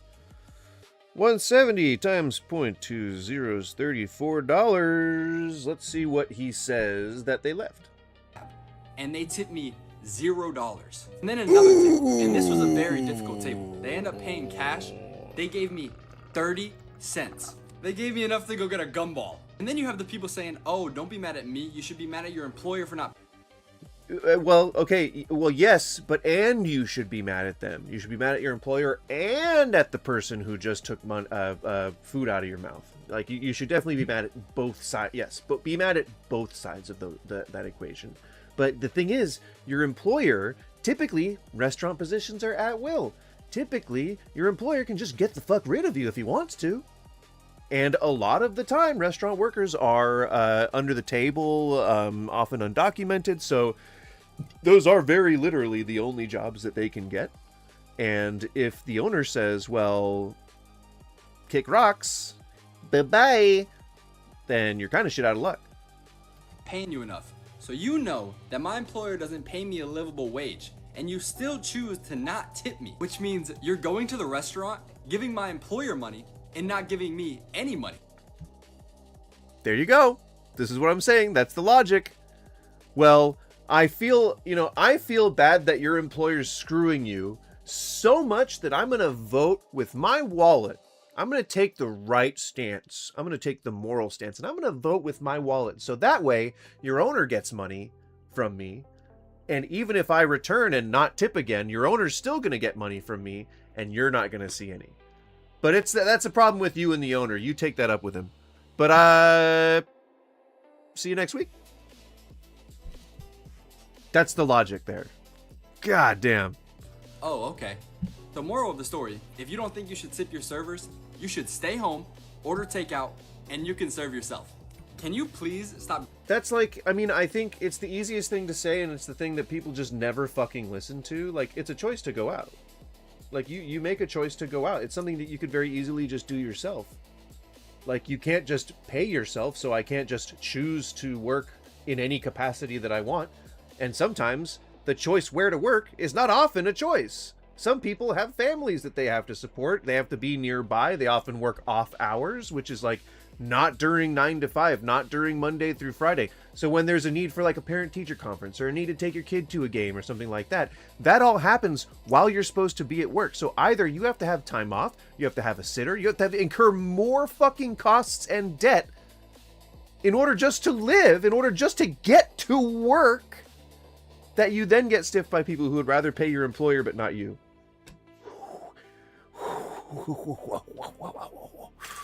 Whoa, I'm getting riled up. Yes, I support this message, but please put on a shirt. If you can't I don't, not just because like I don't want to see your nips, but because it's got to get cold, you know? I cannot imagine, unless it's like really extremely hot, a scenario in which I wouldn't just want to wear a shirt. Just prefer to have a shirt on. Feels more comfy that way. I don't know. I like to be draped in something. Call me Laurence Olivier because I like to be draped in linens. I think Laurence Olivier probably liked to be draped in linens. Oh. afford to tip, then you can't afford the service. But what if I need the service? What? What if I need the service and I can't afford to tip and I can't afford the service, but I... No, if you need it, then that's not a thing that you would tip for.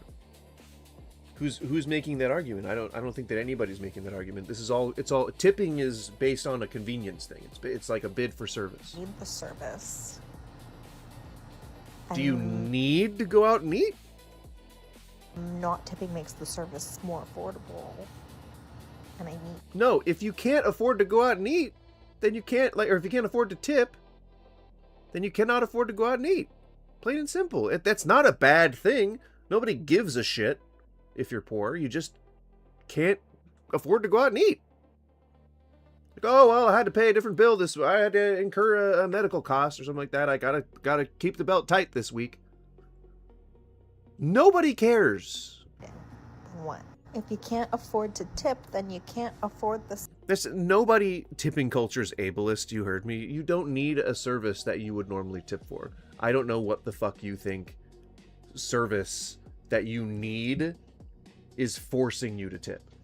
That if they are, then that's like just crazy and like not representative of an entire fucking industry. That's insane. What is the service though?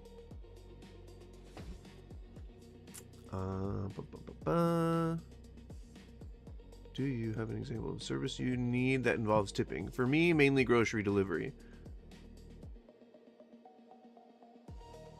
I mean, like your friends or family or medical professionals, anyone who is in service to you, like just by nature of you being there. Like, I mean, yeah, people sometimes don't have family, but like, if you just like zero mobility, like, are we saying that you can't even take public transit to go and get groceries? Are you just not? Are you located in a food desert? I mean, like those are disappearing as we continue to build grocery stores. But I mean, this was 2 days ago.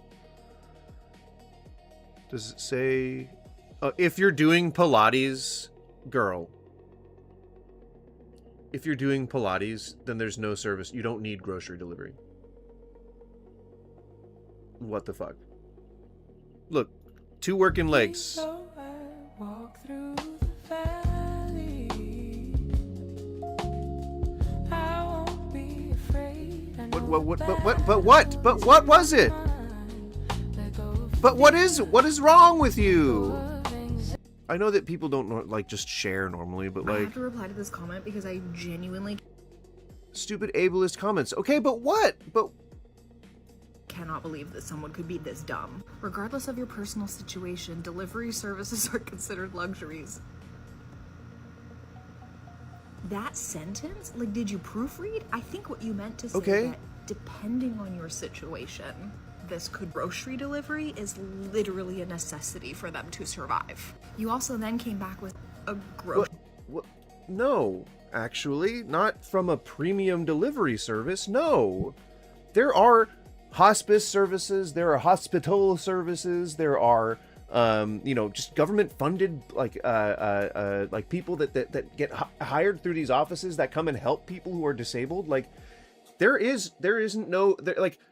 it's not a desperate need for you to have fucking Grubhub or DoorDash deliver your groceries to you. It's not a desperate need for you to have Amazon deliver your groceries to you. Nobody is required to do any of that. You can call somebody who does these things for free, and you can have them do that if you are disabled. That's a different kind of situation, A.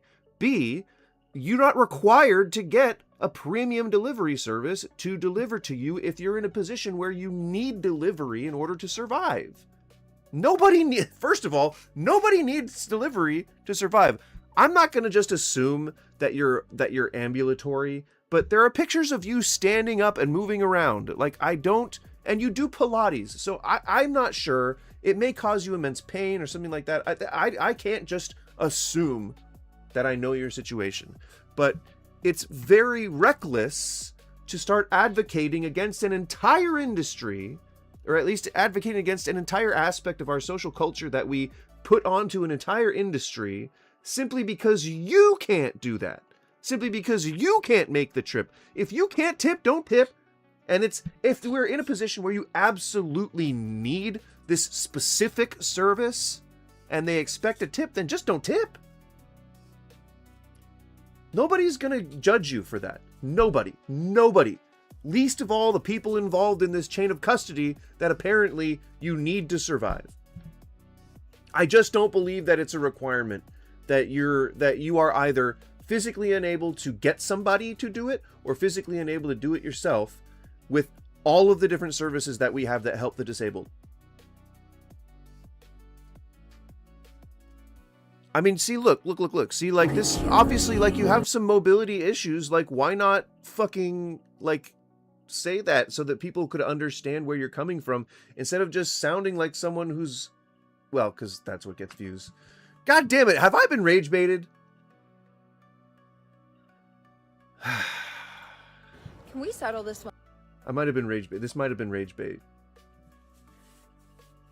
Because I'm starting to identify the markers, right? Like a lack of information, provocative phrasing, like, you know, I can't believe anyone would ever expect me to tip for a service that I need. And then tipping culture is ableist. I feel like I'm being rage baited. Anyway, it's a bad take. Once and for all, are we tipping every single time? No, one TikTok is not going to settle anything once and for all. You are not that important. But go on. We go to a coffee shop. Why is it always coffee shops? Can we talk about something else, tipping wise, other than coffee shops?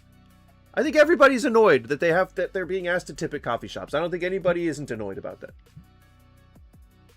You join the club. I tip whenever I go. Join the club. Go to my local coffee Join the shop club, lady. Because it's my local coffee shop. They know my name. They just. If you're gonna be a non-tipper, do not go to a place regularly. You need to rotate. You need to not go to a place regularly because they'll just start ignoring you. I mean, I think that's the most confrontational people have ever gotten in a place that I've ever been in management of or worked at. Like the most aggressive people have ever gotten is just by not going back to their table very often. And then like the second they order, you're like, okay, and then would you like the bill? Like, you know, like if you know a person doesn't tip, you just automatically ask them if they'd like the bill. And if they do, then like you can be kind to them and you can be civil if they're being civil to you, and you can just let them hang out. But otherwise you can be like, all right, thank you, sir. And I didn't want to rush you guys along. I just want to let you know that we have a lot of reservations tonight. And then walk away. Oh, it's so vindictive and petty. Oh, I love it. Revenge. Give me service that I think is worth rewarding, but I don't go to my local. No, that's a bad way to look at it. Tips in like a lot of service positions are a very important portion of a person's wages. A very significant portion. Coffee shop every single day. I go to different coffee shops. And I feel embarrassed whenever I don't leave a tip. So I'm. That's you. That's you. That's a problem that you must now deal with your $500 an hour therapist that the coffee person can't afford. That's your problem. I'm leaving a 20% tip every single time, and sometimes that 20% is... And I think it's wonderful that somebody could sound so out of breath and look so skinny. Are you eating? I don't think she's eating, guys. over $2. So is every... Oh, over $2! Oh my god! For a $6 cow, over $2? Oh my! That coffee was just under $10. Is that common? Is that like, hey, people who know the Skibidi language, people who are like Skibidi 67 and all that, can you confirm? Is that like normal? Is that a normal thing? For coffee to cost $10?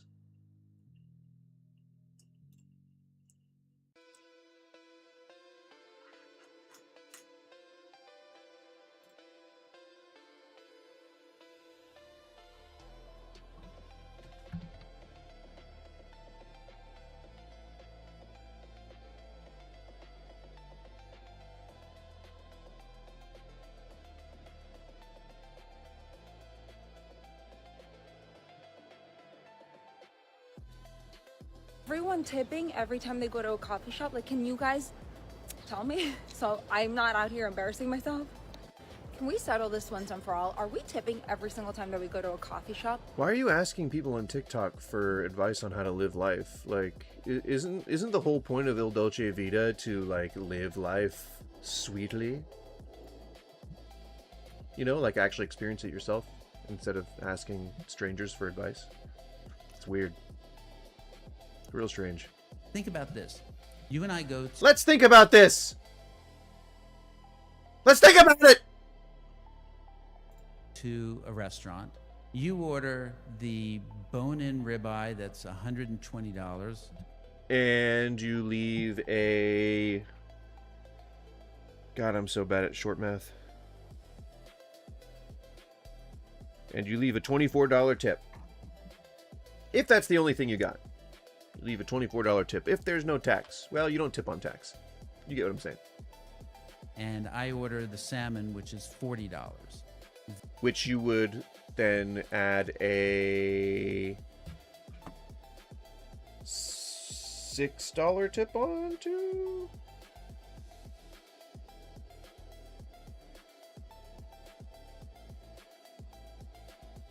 $8. Which you would then add an $8 tip onto. Go on. The server does the exact same thing for both of us. Now remember, the cook isn't getting any of this. This is all the server and the busboys and certain other people.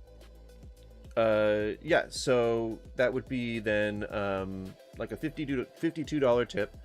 And they usually will tip out the busboy, they'll tip out the runner, they'll tip out the bartender, and they will tip out any janitorial staff like dishwashers or porters. All of which deserve to get tipped out. The cooks, it depends on the restaurant. By and large, cooks are probably one of the most exploited and underpaid professions, typically because it's made up of a lot of undocumented immigrants. It's usually people who are getting paid under the table, family members, things like that. And corruption is rampant. Sexism, racism, homophobia, transphobia, all that kind of shit. Any ism is typically really well represented in restaurant ownership. Even like interracial racial tensions are encouraged and espoused in the back of the house. And so it's a really toxic environment. And so it's also underpaid, which is why cooking is one of the most soul-killing professions that you could ever work. That's why, you know, cooks, they always get the 1,000-yard stare that I always talk about. But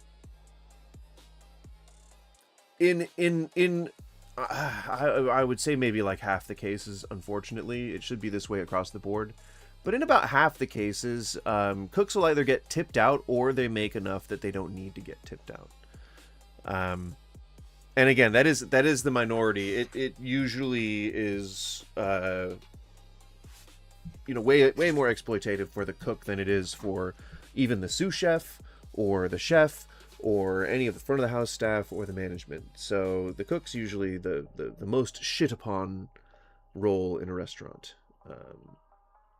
which sucks. Host and barback would also be pretty equally shit upon in a restaurant. They do share some tips. But in general, it's for the server. The server did the exact same job bringing the salmon as the steak. But they're getting 20% of $120 and 20% of the $40. Okay, so then why not just make the dishes? What? Exact same job. Why did I mute you? 20% of... I meant to pause you. So, I mean, arguably, you could just twist these words into making the salmon the same as the steak dish. Why don't they cost the same? You know, it takes just as much effort to go and get the permits and get the boats and hire the crew and get them all trained up and get all the equipment and get out to the right spot in the water to get to the salmon fishing, or go to the river with, you're still a crew that you'd have to go with, like, get the permits, get all the rights, the spots along the river where you're going to do the cast and land sort of stuff. Arguably, the cowboy cut ribeye should be costing the same as the salmon. Why aren't you arguing for that? Why aren't you arguing for the owner to be charging the same amount for a ribeye as a salmon? That would make either the salmon really expensive or the ribeye really cheap. That seems like a good point of contention for you if your opinion is that things cost too much or that there's too much additional charges to worry about. Why not argue for the dishes being homogenous, Why not argue for the management to make, less, and for the servers to just make more instead of bitching about tips? And I mean, you're right. They put in the same amount of effort, but they still get paid minimum wage for your steak that was $120 and your salmon that was $40. So if anything, the disparity lies in what you're willing to pay versus what the server actually gets, minimum fucking wage, and whether or not they deserve just a little bit more for that, more than that, for bringing you what is arguably a dinner that you might eat pretty often, or maybe 3 times a week, or you can afford that, so you can afford to pay that little extra because they're getting paid minimum wage at your fancy fucking steakhouse. Your overall bill is more than $160 because you're saying this is like dinner, so you're probably having drinks too, maybe some wine, maybe a whole bottle of wine, who knows, maybe some cocktails at the bar earlier. Overall, you're probably paying over $200 for that meal. And if you're paying like $200 for that meal, then yes, you should still pay 20%. Like, that'd be $40, and it still wouldn't be enough to have to deal with your bitch ass. $120 and 20% of the $40. I'm paying less to the server than you're paying when they did the exact same job. How does that make sense for me? Think about this. For the reasons I said.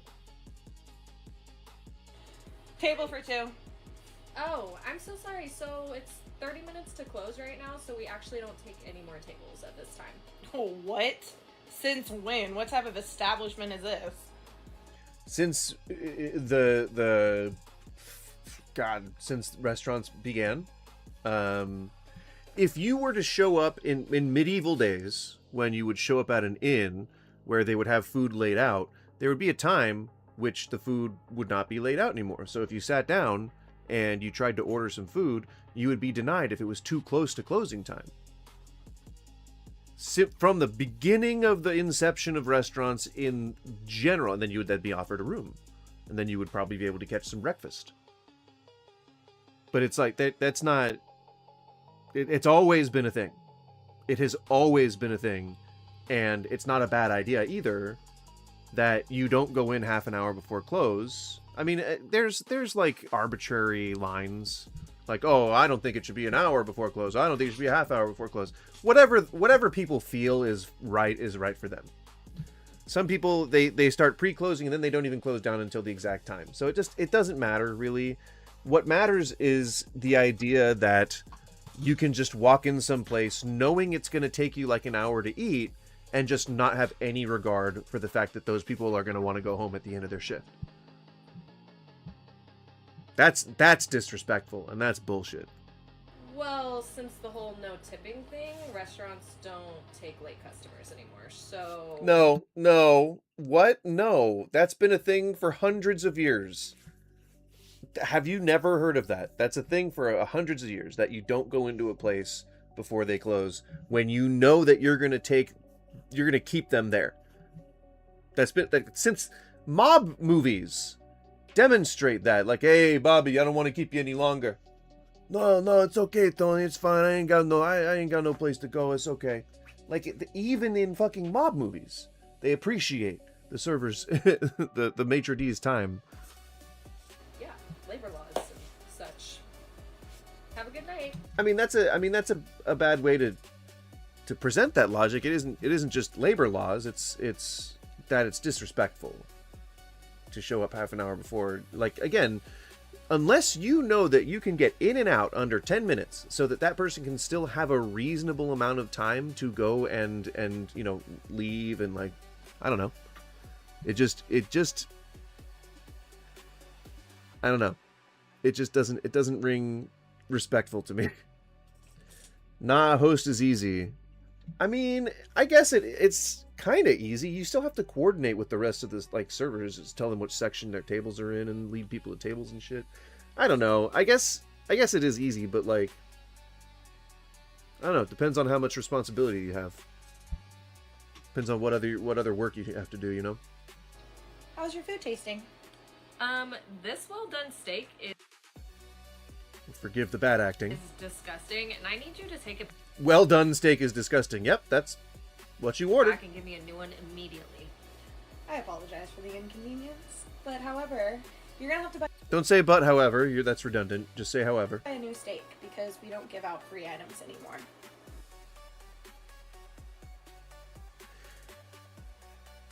Oh dear. Scenarios that never happened, right, Skippy?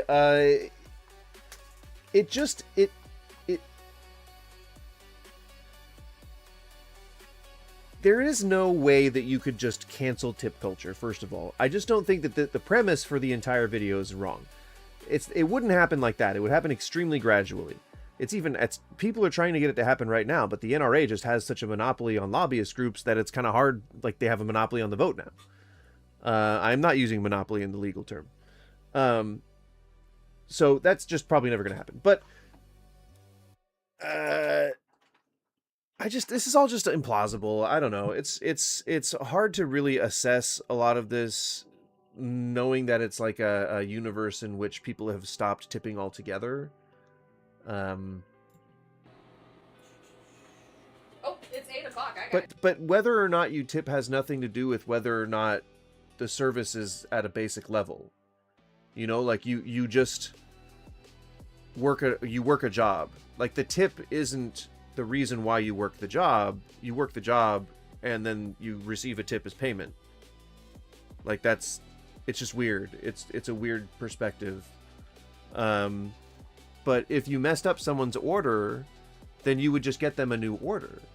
That has nothing to do with tips.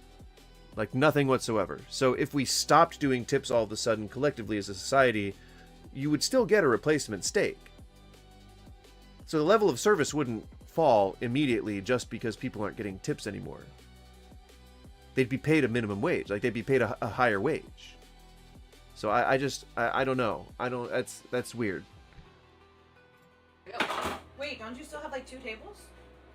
Yeah, but I worked 12 to 8 today, so I'm not gonna stay for the 2 tables. I gotta go. So I guess it'll be someone else's tables now. Excuse me. Yes. I mean, yeah. If that's what your closing hours were, and if that's what your shift was, then yeah. Then you would have a really bad manager, because they would have scheduled you for like a half an hour to an hour after your shift so that you could clear any tables. It's not, your hours should not be variable.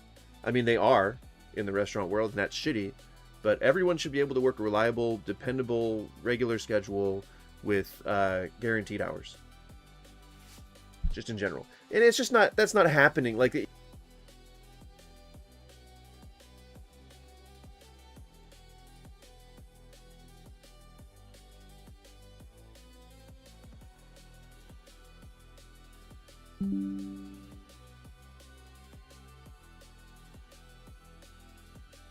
really got to figure out this,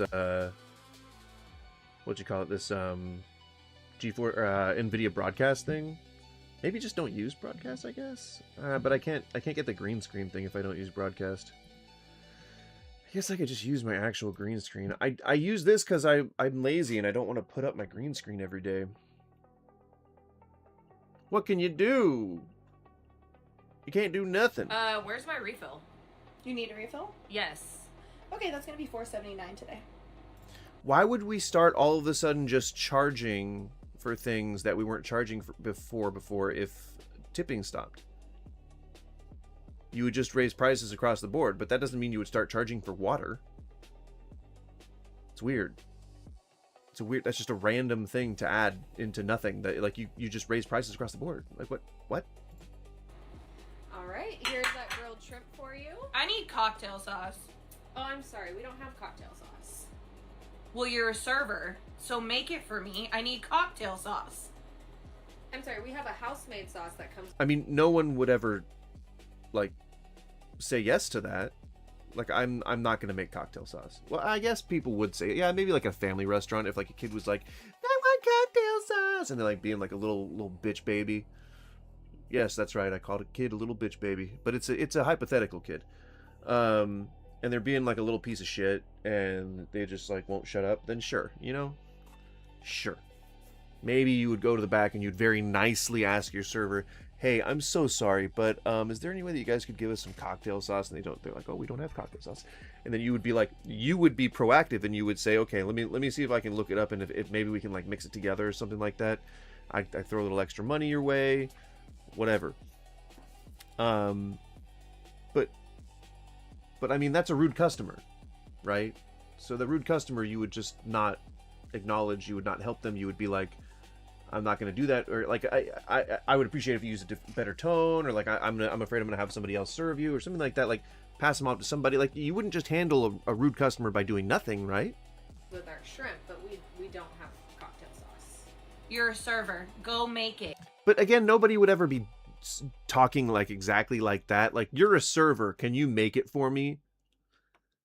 It would be like a really rare occurrence where you would ask a server to make you cocktail sauce. It's your job. Nope, and that doesn't fall within the purview of their job at all whatsoever. Servers are not cooks. My job is to serve you, that is correct. So I gave you our grilled shrimp that you ordered with our house-made sauce, and I also refilled your beverage. So... well within your responsibilities. If you want me to stop serving my other tables to make you cocktail sauce, I'm so sorry, but I'm not going to be able to do that tonight. But if you want to buy another refill, I can grab that for you. But why would this be a product of canceling tip culture? Everyone would be getting paid a livable wage, and you wouldn't really be having to worry about this, like making a cocktail sauce. Like, and if you wanted to, you could. Like, if you're a server that just wants to go and do that for your customer, you can do that. It doesn't matter if you're expecting a tip or not. Like that. Servers don't just work because they know they're getting tipped. They work because it's a fucking job, you absolute cavemen. God damn. People are so fucking Table weird. for two. Oh, I'm so sorry. So it's... Your total is going to be 25. Who's making that argument? That 15% tip. It's $3.89. Can I just give you cash? Hold on, hang on. So your total is going to be $25.91, and then when you do that 15% tip, it's $3.89.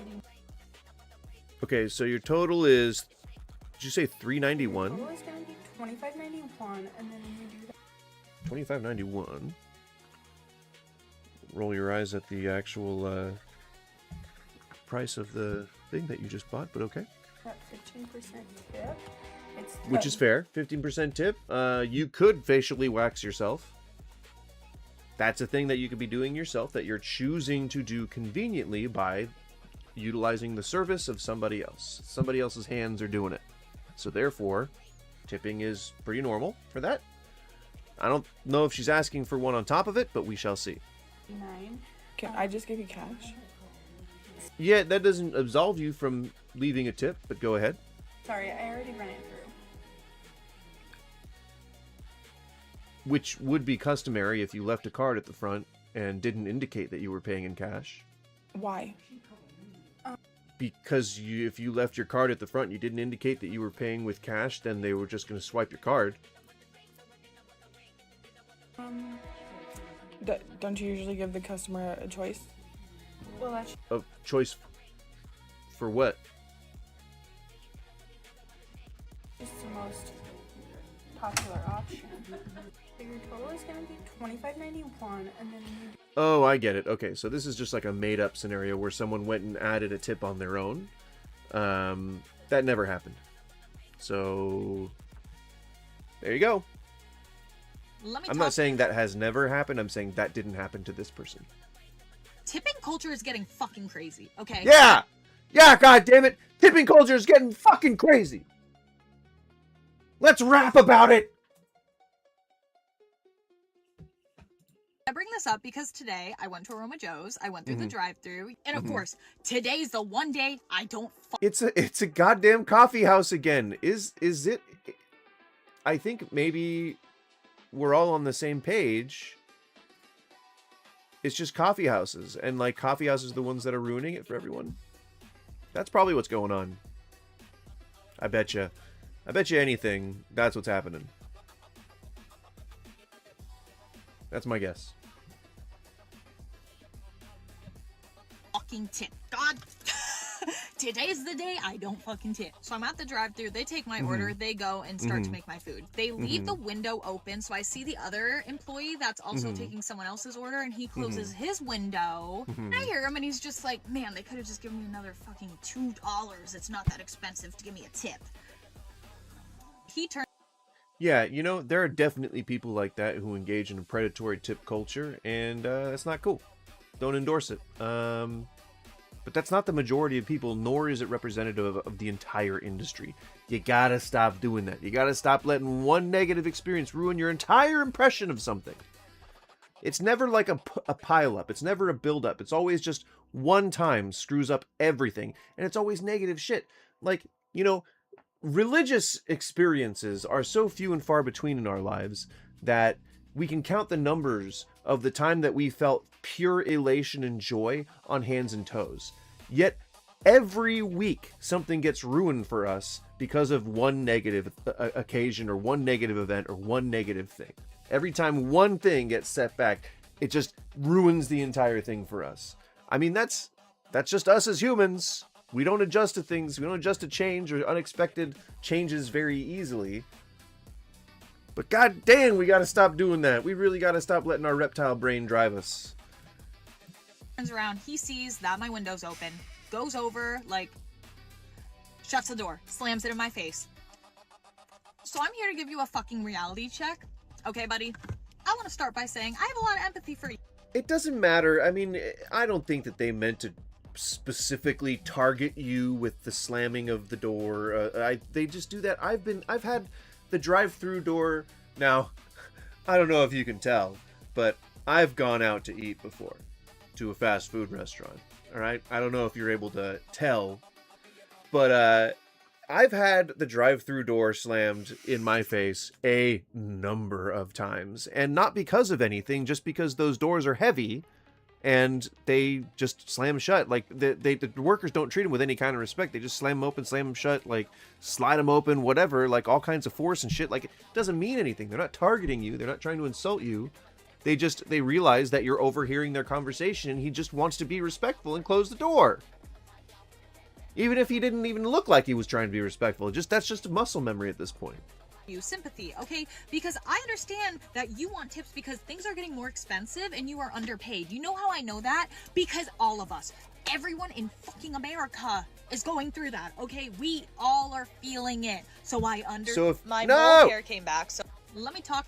Tipping, like, so if you're in the position where you can give somebody because that's a normal expected thing, and you're actively choosing not to, then you're not showing them your sympathy.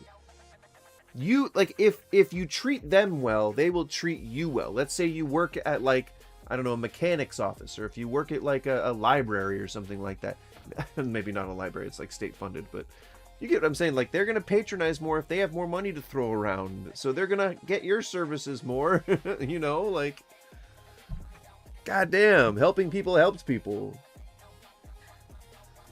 He turns around, he sees that my window's open. Fucking reality check. Okay, buddy? I understand that you want tips are underpaid. You know how I know that? Because all of us, everyone in fucking America is going through that, okay? We all are feeling it. So I understand the idea of wanting more so leave money. a tip. But don't get mad at So us for not tipping you because one, we don't have Well, no, if you agree that they're underpaid and you're in a position to help them out, then just help them out. to tip you, and two, we're not the ones giving you your fucking paycheck. Okay, But you are. I hear that all the goddamn time. It doesn't matter if they expect you to leave it as a tip or if they cancel tips and just raise prices across the board. That money is tips. Like, that money is their wage, whether you call it tips or not. It's just you're just calling it. You're handing money to that establishment, regardless of what it's called. Whether you're calling it a tips or you're calling it part of the bill or whatever, and it's going into their wages. It just happens to have this label, and it was an evil thing. It came from a bad place, and as long as we can acknowledge that and just accept the fact that it's not extra, then all you're doing is just paying the bill. If we could just get together and try to pass the right legislation that would benefit workers and give them a living wage, or at least take the guesswork out of tipping, or at least take the subjectivity out of tipping, and just like instruct owners to fold all that shit into the prices or whatever. Like, you guys could have the illusion that you've won something, and then us normal people can just go fucking on with our days without hearing this shit. Tipping culture has gotten so wildly out of hand that I struggle to put it into words, and I'll tell you why I feel this way. So I mean, this is 1 minute 31 video. I don't think you struggled too hard. So I went to a restaurant who will remain nameless because I'm a big fan of the restaurant. The staff there is always amazing. Just quick heads up for tipping culture has gotten so wildly out of hand that I struggled with words, and I'll tell you why I feel this way. So I went to a restaurant who will remain nameless because I'm a big fan of the restaurant. The staff there is always amazing. I've never had an issue with this restaurant. Looking at the guy, I'm going to say Buffalo Wild Wings. Whether that be shitty food or shitty service, I've always had good experience at this restaurant. Okay, so I walk into this restaurant and they have a brand new self-serve kiosk. I mean, you can walk right up and you can order whatever the fuck you want to order, and you can probably imagine where this is going. So I get in there and I order my food. I pick out what I want. I get the drink that I want, and then I, click credit card and be paying with that. And it asks me, do I want to leave a 20, a 25, or a 30% tip for the or zero. You can just leave a 0 tip. That's fine. self-serve fucking kiosk? Okay, so obviously I click no. You notice how it's always people who are getting mad at the idea of these things and who aren't actually being, like, having a gun held up to their head and being forced to do these things. And it's a scenario where they very easily could just say the word no, but instead are choosing to later go onto social media to bitch about it. Real strong convictions there, guys. No tip. And mind you, this might sound a little dramatic, but I want to give you the whole picture. It's also self-serving drink station. It's also, when you get done eating, you're supposed to take your dishes to the trash can, wipe out the dishes as best you can, and stack the dishes, which I always do if that's the case in the restaurant. The only interaction I had with a human being throughout this whole process is the person that brought the food. And they walked out of the kitchen, they set my food down, they said, here you go, I said, thank you, and they walked back in the kitchen. Because again, they don't got to check my drink because it's a self-serve drink station. It's a self-serve kiosk, and you're supposed to put your own dishes out. Yeah, perfect scenario for you to just not leave a tip. That's okay. You don't have to leave a tip in that case. I mean, it's a good idea because they're still underpaid, and tips are usually pooled at places like that, especially big corporate outfits like Buffalo Wild Wings, which I'm sure this was. So tell me if I'm the one being dramatic when I think it's absolutely insane. Yes. wholeheartedly, if you are the one going on to TikTok and bitching and moaning about having to pay a tip when going into a restaurant, yes, you are being dramatic. Correct, 100%. And I'll admit, I'm being dramatic when I push against it. But I'm also trying to be an advocate, and I'm also trying to raise awareness. So I've got maybe an ulterior motive that might be a little better than yours than just being pissed off. Insane for a kiosk, a robot, a computer to ask me to tip it 20, 25, or 30%. Absolutely true. It is insane. Don't do it. You just don't have to do it. You can just, boop, nope, no tip. Easy peasy.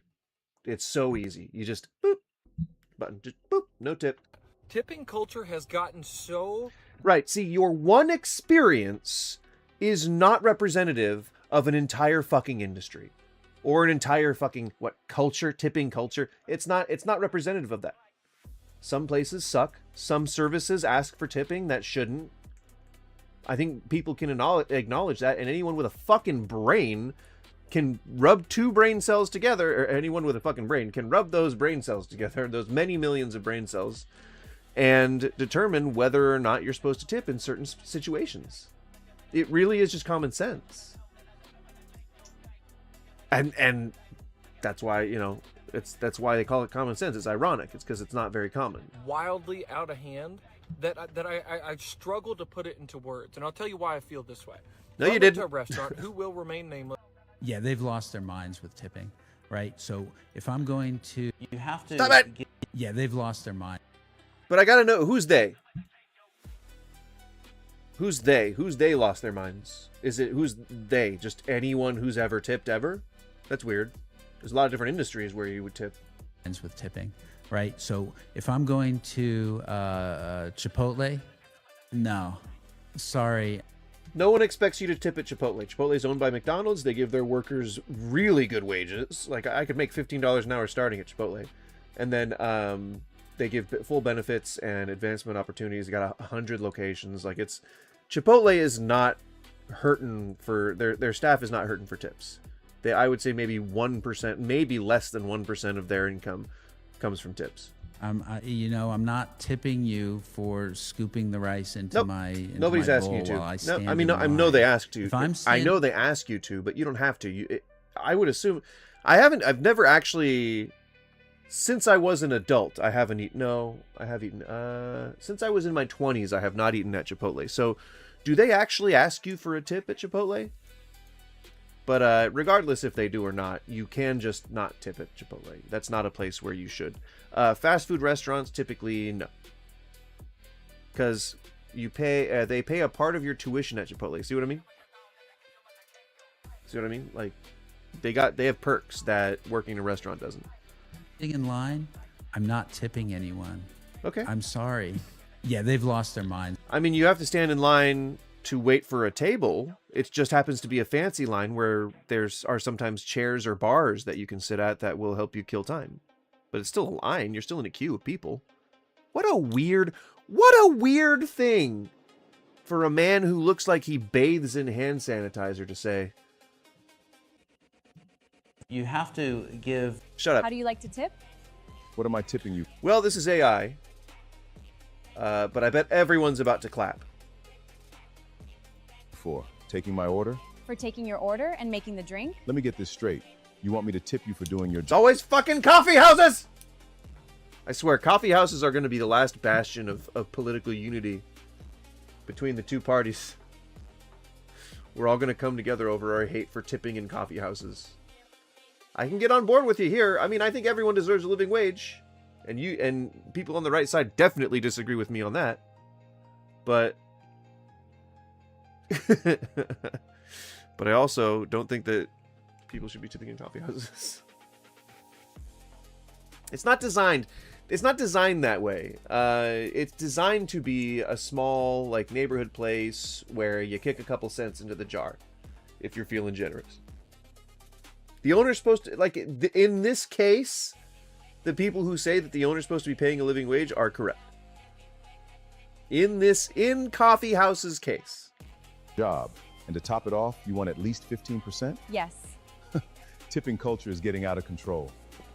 Not at least 15% because that's stupid. I love how that's Fostel-ickle.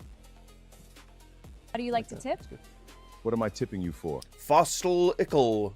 So let's talk about this right here, because this was Dear guests, your server is not a volunteer. They don't work for free. We don't serve for free. This, I mean, it's just highly pretentious and likely fake. Your bill, $100. Their pay, $213. Only in, I think... So there are... Okay. I don't know if you guys know this, but minimum wage works a couple of different ways. There are municipalities that have their own minimum wages, but they have to be above the federal minimum wage. Tipped jobs typically don't have to pay the minimum wage, but most do at least pay the minimum wage. There is no comprehensive list of restaurants that still abide by the tip credit, which again is a reason why we need protections and oversight and movement and awareness raising on the plight of restaurant workers, because it's very specifically designed. Not a real sign. Yeah, it doesn't look real. It looks like AI. But in general, it is not common practice these days to pay people and still require the tip credit. But this leads to a lot of corruption and exploitation in the way that you can essentially name the price of what you're going to pay your server down to your down to the state's minimum if they wanted to. So they could like dock your pay, they could hold your pay, and it wouldn't technically be illegal because nobody's going to enforce it, but it is straight up illegal. But there are definitely more places that pay people at least their local municipalities minimum wage these days, and especially more than back in the day. Back in the day, it used to be pretty common practice for restaurants to only pay the federal minimum wage because they could then get the tax credit. Because typically a waiter could make a lot more than they could normally, and yet this has kind of changed, like, I would say even as recent as post-COVID, where tipping culture fatigue has reached an all-time peak, and people are not only holding out for better paid positions as servers, but also getting more and more angry about having to pay those types of quote-unquote hidden fees. But no, this is not a real picture, but let's just take it at face value. Their pay, tip, 20%. I mean, I guess if you're doing, yeah, 122.13. If you can't afford to tip, you can't afford to dine out. People are definitely saying this in online forums, and I would feel confident telling someone this. Not any of this, but if you can't afford to tip, then you can't afford to dine out, because it is a pretty good excuse. You know, you engage in commerce, and tips are part of commerce. You can't just choose which parts of commerce to engage in. You just have to know where and where not to tip. Nor would anyone do this let's do some math part. It's just passive aggressive, and it's going to serve to drive more potential customers away than it will endear them to your cause. Posted in a tip wage workers Facebook group, and I think it's time that we as a country talk about this. So it says, "Dear guests," no it wasn't, and then everyone clapped. "Your server is not a volunteer. They don't work No manager for free. would put up a sign about what a terrible employer they are." Yeah. We don't serve for free. So let's do some math. If your bill is $100, their pay is $2.13, which is tip wage workers minimum wage, plus the $20 tip. So your total should be $122.13. And the part at the bottom of that gets me every single time is they say, if you can't afford a tip, you can't afford to dine out. And I made a Facebook post responding to this saying that, can we stop saying if you can't afford to tip, you can't afford to dine, and start saying if a... Yeah, because the Karens are going to start, you know, turning that into a slur. You know, like Reddit mods have turned incel into a slur. Like, they're like, oh, you can't say incel anymore, it's a slur. Well, fuck you, incel. Maybe one day you'll know the warmth of a woman's touch, and we'll never have to worry about what you are called and what you're not called. Restaurant can't pay its employees a livable wage without depending on the generosity of customers, then they can't afford to own a business. Because I don't... And I understand, I love the idea behind that logic, but I don't like the intent behind it. The intent is to dissuade people from tipping. But again, you're just double fucking the waitress. The waitress is already getting fucked by an employer who doesn't want to pay them, and then you're fucking them because you don't want to help them out. You don't you feel sorry for them, but you're not going to start advocating for them. What a weird twisted thing. It's like people who condone violence against, you know, any kind of minority. It's like people who condone violence against them, they don't understand that, you know, if you're on the right side of the aisle, then you're likely not happy with what you believe to be violent immigrants. So if you don't like the violence that you see like that, then why on earth would you then turn around and condone violence against minorities, like by our own administration, you know? Like, I don't know, seems hypocritical at the very least. Understand how billion-dollar companies tricked tip wage workers into believing that the customers are the problem for not wanting to pay extra on top of the bill we already paid, and not the billion-dollar companies that should be paying their employees a livable wage. It's only in America. I think you said the same thing twice. We gotta deal with there? BS like. But this was a good point. I don't know how billion-dollar companies tricked their employees into believing they were the problem for not tipping instead of them for not paying their employees properly. He twisted this into his own message where he said, make their customers feel bad. This is a good point.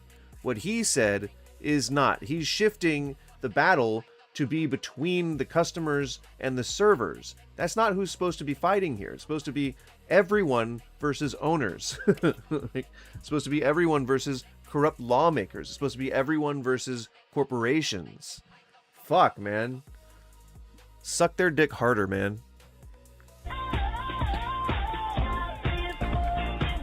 Dare I say, if you can't afford to tip your servers, you should not be eating out. Eating out is a luxury and not a necessity. Stay the fuck home, bro. I agree. I actually think it's immoral to tip in certain circumstances, like the one. Ho what? Saith ho what?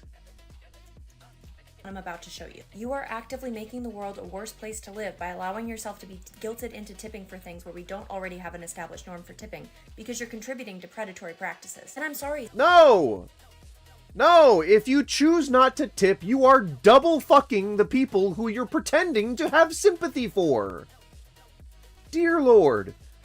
And you're sitting there wearing a fucking cross necklace. God damn, what a bad Christian you are. Or I guess maybe what a good Christian you are, because Christians are kind of fucked up. So okay, I guess you're being a perfect Christian. You're being exactly the kind of Christian you're supposed to. Posting it to social media while doing nothing about it in reality, don't do it for me. Can't help but feel your heart isn't in it. I know. Someone, like, the reason I've been on this, like, anti-tipper kick lately, last couple of days, is because I argue a lot in the subreddit for those tipping subs. I have to keep making spoof accounts because they keep banning me. I mean, my friends and family are doing it on my behalf. I would not ever admit to ban evasion on Reddit. But so, like, they will argue and be really angry and stuff, but then they'll ask me, like, what I'm doing in order to advocate in reality for these people. And I'm like, well, I go to my city council meetings and I vote and I stump for, you know, the people that put these things onto legislation. So I'm actually working towards the goal. And I don't know where my point was here. Damn it. That's what happens when you have ADHD. Full blown.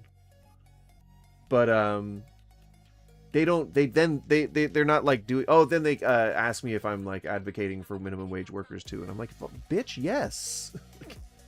When I say everyone deserves to make a living wage, I mean everyone.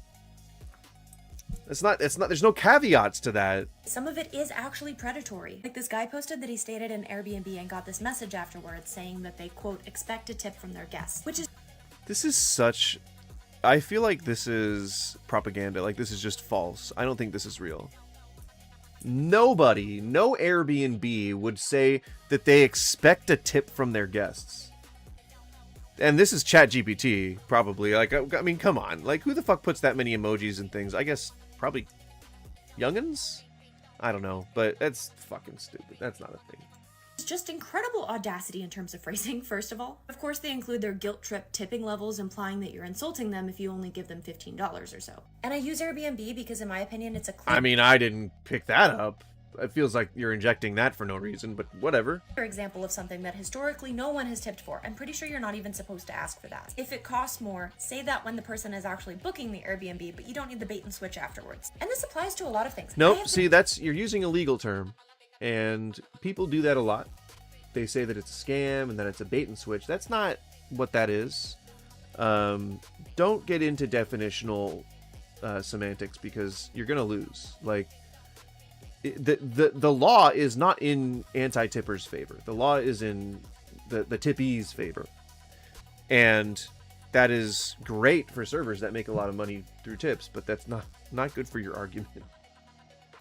Asked for a tip on an oil change. An oil change. I have no idea if you did a good job. It's an oil change. I paid for my... No, it's not about the quality of the work. Yes, you could probably tip more if the quality of the work is superior, but it's not about the quality of the work. It's the fact that they're doing something that you could very well be doing yourself. Oil changes, probably don't need to tip for those, because that's a pretty specialized thing. I cannot lift my car. Like, I don't have a jack. I can't lift my car. I can't put it on struts, and I certainly can't change the oil without doing all of that. So that's a highly specialized thing. They get paid a lot to do that. An oil change is way more money than it needs to be for something that costs them very little in terms of time and effort. But I'm happy to pay it any day of the week. Oil to be changed. There was a transaction. I exchanged money for goods and services, and that was the transaction that I agreed. And then they get into this like fucking biblical sense of things. Like, it's like, no, you had an apple. I gave you money for the apple. And you're not fucking understanding that, again, tips have been around for a very long time, and they come from a broken system, and we're codified into a broken system. And so until it becomes not a broken system, it's just one of those burdens that we have to take on as a society if we want our neighbors to fucking thrive. But also, it never was as simple as, I have an apple, here's money for the apple. We don't need to be bringing red tape into this. That's why it was a joke by Mitch Hedberg. That's why it was a joke by fucking Ron Swanson in Parks and Rec. It's never been as simple as all that. You have to account for all the labor that goes into that. You have to account for the supply chain that goes into that. You have to account for the fucking time it took to train the people to learn how to sell that thing to you. Like, there's so many different hidden costs that people don't fucking understand. And then they think that tipping is the extra cost. That's just a thing that sucked from the beginning, that we all agreed for some reason that we just had to do.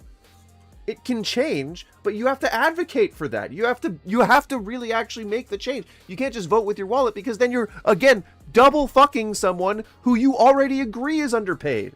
Oh, but it's not my problem. Bitch, yes it is! If the owner pays them more and charges more for his hamburger, you're literally paying that. So it is your fucking problem, and it's your issue. And if the owner decides to pay them more and charge more, then you're still going to be paying that person's fucking tip, because you're going to be paying those increased prices to pay their own increased wages. How stupid is an anti-tipping movement? How stupid. God. Just low intelligence. And the oil change guy is low not making motility. a tipped wage. He already makes above a minimum wage. I waitressed where I made like $2 an hour. Tips are an expected part of the wage. That's different than an oil change, and it's different than someone who owns an Airbnb. I'm not against...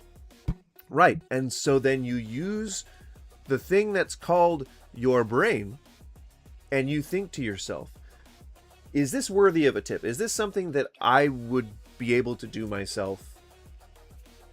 If not, don't tip. Really, really, really simple. Really simple. I think one of the outliers would probably be tattoos. I definitely tip for tattoos. But, I mean, technically I could do that myself with really just a needle and some ink. But it's, you know, it's kind of specialized. I think that's just sort of like a cultural thing within the tattoo industry. Just sort of formed over time. I don't know. I don't know where that came from. rental properties. I'm not against landlords and things like that, but it's your job to choose a property and prices that are actually profitable for you. That's not my problem. No, man. I get that, like, some people can, like, kind of mess up when it comes to the concept part of trying to open a business, but, I mean, like, you can't just say that you deserve to fail because you picked the wrong location. That's fucked. That's a bad sentiment for a Christian to be having. But the reason I call it immoral to tip in this sort of situation is because it's contributing to the type of culture where no one has honest prices anymore. But the money doesn't go to the person who's making the prices. That's one of the most idiotic things I've ever heard. You're treating this like the money goes to the person who's writing the prices, instead of the person who is currently being fucked by the person who writes the prices. Which is just insane. That's an asinine take. That, like, probably says you were homeschooled. And yeah, you probably will feel a little guilty saying no to someone like this because the message is meant to make you feel that way. But you are an act. No. It's meant to put the burden on you, which is evil. Yeah, that's immoral. What the owner is doing is immoral. What the entire industry is accepting as common practice is immoral. Yeah. But the server isn't being immoral, and you tipping, you helping out a community member, you helping out a neighbor? Isn't that what Jesus was supposed to be preaching that entire time? I mean, you look like a person who doesn't tip. Let's just establish that right away. My rule is if I stand up to order my food and I have to... Oh my dear Lord. Okay, so we're reacting to a reaction of a commentary, or I guess we're reacting to a reaction of a reaction. Have we hit a singularity as a society, or are we kind of like headed in the idiocracy direction? Is this content? Is this content? You guys, is this fucking content right now? What is happening? Jesus, the woman who was poor, her tip was the most important because... Jesus said the woman who was poor, her tip was the most important because she couldn't afford to give it. Yeah.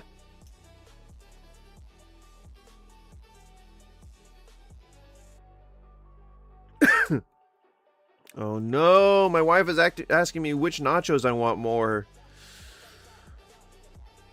Every single place that we have been to for nachos... Let me fucking tell you this. Let me fucking tell you this right now, up nice and close, all sultry and shit.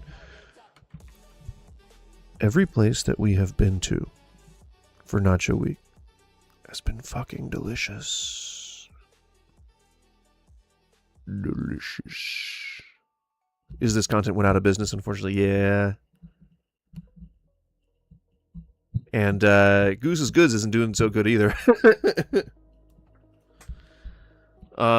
Every place that we've gone to for nachos has been super good, and the first two we went to, the portions were insanely big. So the one that she's asking me between, the ones that she wants me to choose between are wonton chips topped with chopped house meatballs, mozzarella, parmesan, spicy marinara, lemon ranch, what the fuck, topped with green onion and dried cilantro. Gross. And then the other one is seasoned shredded slow braised pork shoulder, Mornay cheese sauce, ooh, lime cilantro crema, and house pickled peppers. Shit, I don't know which one. I don't know which one sounds better. The Italian one sounds really interesting.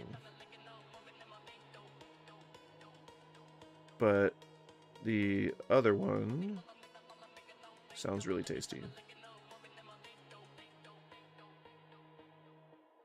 I don't know. I don't know which one. I don't know which one I want. Oh, I don't know. It all sounds so good. Ah! I know what I'm gonna do. I don't know what I'm gonna do. I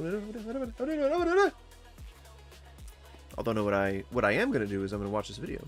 to get it, there's probably not a very big tip in it for you. If you bring me... True. Yes, if you walk up to a counter and you use a kiosk to order, I wouldn't even leave a tip. You don't have to tip in those situations. You don't have to tip in those situations. My food, you take my order, absolutely going to give you a tip. If I'm driving through... This is your channel.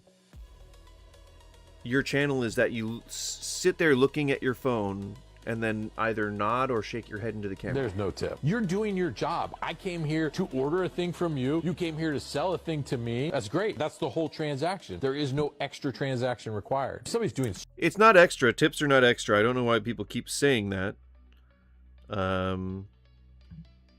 That's just never been the case. It's not an extra. It's not an extra charge. A tip has been a thing since the early 1900s. It's weird that anyone would ever argue that it's like some extra thing. Service for you. We've known about it. We've known. That's just an excuse. Get a haircut, come clean out. That's all Yes. fine. Tip all those people. I will tip, your yes. service providers where that's the norm. But the idea that I go buy a product and you hand me the product from the shelf across the counter and then I'm supposed to give you a tip, that's insane to me. I have the same opinion. Okay, then stop feeling guilty about it and just don't tip and then shut the fuck up and carry on with your life. That's all. That's all it takes, man. And everybody else has like... You don't have to just engage in this persecution complex. This person didn't make any commentary whatsoever. They're just standing there. They're just sitting there looking at their phone and reacting with their face.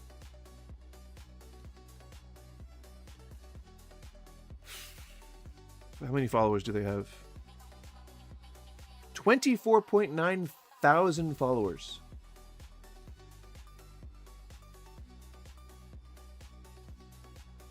That's really depressing.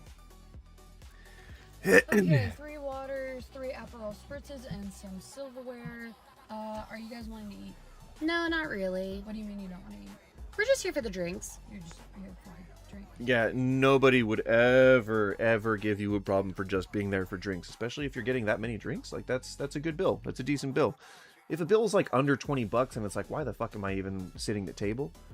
But I mean, that's over $20 there. That's fine. Meets the minimum threshold for my eyes. It doesn't. Shrug. Why would you sit in a booth if, like, at someone's table if you were just gonna order drinks? Nobody would ever approach you with this line of reasoning, ever. Especially if you're sitting at places with booths. You fucking basic B word. I'm gonna stop just calling women bitches because I think people think that like I'm directly calling them a bitch, but I append bitch to a lot of things that I say. It's really nondescript and non-specific, but I just don't want that. I don't want those optics out there, so I'm just gonna stop saying bitch so often. Well, can we order drinks with you? Yeah, but like that's what the bar is for. We don't want to. That's what the bar is for. Right, and then now you're having a conversation between 2 6-year-olds, but please go off, Queen, I guess. Or that's what the bartenders do, is they make drinks for people who just want drinks. Well, we might order food. I don't care if you might order food. You might order food at the bar too. You don't have to. Again, this is really rude, and I don't think anyone would have ever said this. So I don't think you would be saying this if you didn't get tips. I think that you're doing this so that you can either rile people up or because you don't like tipping. Section. Yeah, just because you want a seemingly more comfortable place to sit. The booths are not more comfortable. They're not. They're actually more rigid than most of the chairs. We don't want to move. Well, I don't really care if you guys don't want to move because I'm not serving you guys. Nope.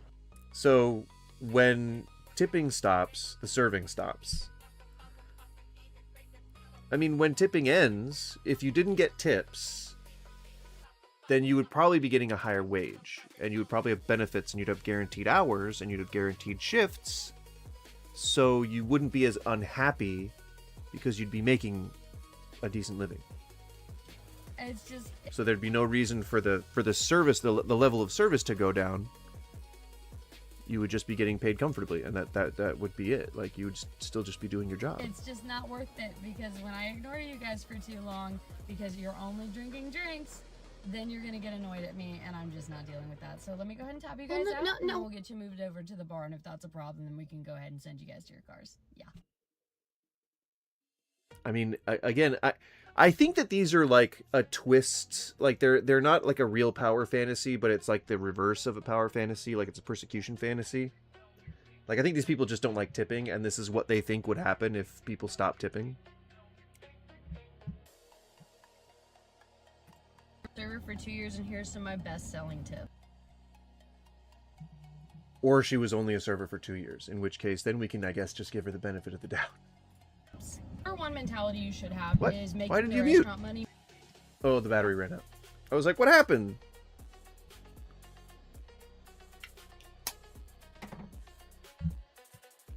Make you money. That means hitting your upsells, upselling on drinks, adding, you know, toppers to a steak or an extra side or a loaded side.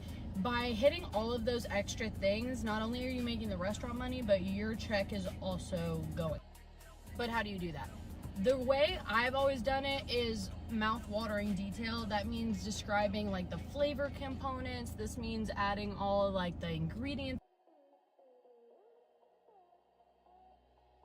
I'm gonna give you one guess why she gets more tips than others. I'm just gonna hang on. I'm gonna wait for a reply. I'm gonna give you guys one guess as to why she gets more tips than her fellow coworkers. Why do you think this person, and I swear I don't give a shit what she looks like, but just take a wild guess why this person probably makes more tips to the amount where she thinks that she can come here and be an authority on how to be a better server. Why do you think? Why do you think she gets more tips? I can tell you about the demographic studies, but they would give it away.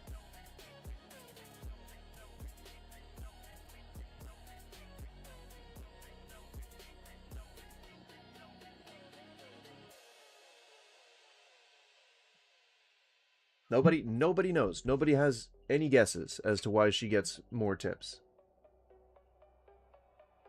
Well, she's got the two biggest factors to increase tips going for her. She is young. All three of the factors. She's young, she's a girl, and she's pretty. There you go. It's going to be easier for you making channels on social media. It's going to be easier for you if you ever choose to do adult content. It's going to be easier for you if you go into a misogynistic workplace. And that happens to be the restaurant world. And your predominant, customer base is going to be men. And because that just tends to be, the people that go out to eat and who like to flaunt their wealth and who like to, give tips. And there you go. You're probably going to get more tips.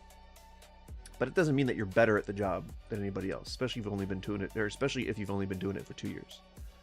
Hate to burst your bubble. That you know about, how they complement each other. Basically, they shouldn't have to bite into the dish to know how it tastes.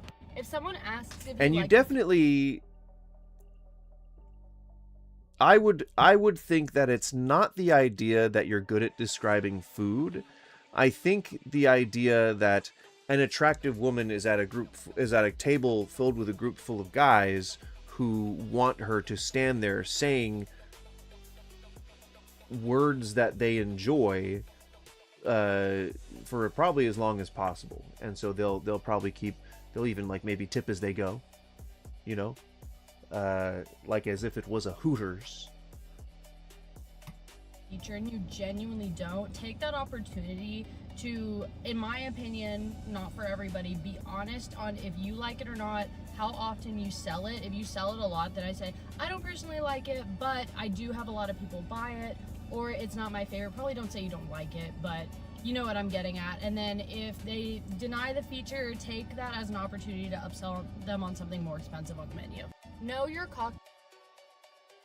Again, normal people just don't like to be sold things, and so if you're actively trying to suggest things on the menu, then your charisma is going to have to carry you a long way. Imagine a sweaty 300-pound man trying to give the same spiel on a dish to a group of, fraternal types, and you're not going to see the same rate of success, especially on upselling. This one's almost over. I just want to click on this as a bonus, but yeah, this is definitely a good place to stop it. I think I will be streaming tomorrow because my wife has to actually do like a full shift instead of a half day, and so I will be on again, just like today. But we're actually going to be talking about actual, like, more fun stuff tomorrow, and not doing this boring work-related theme. I feel like I may have alienated my viewers just by talking about this minutia, but I promise we'll be talking about normal stuff again tomorrow. Okay, bye. Thank you so much. Bye.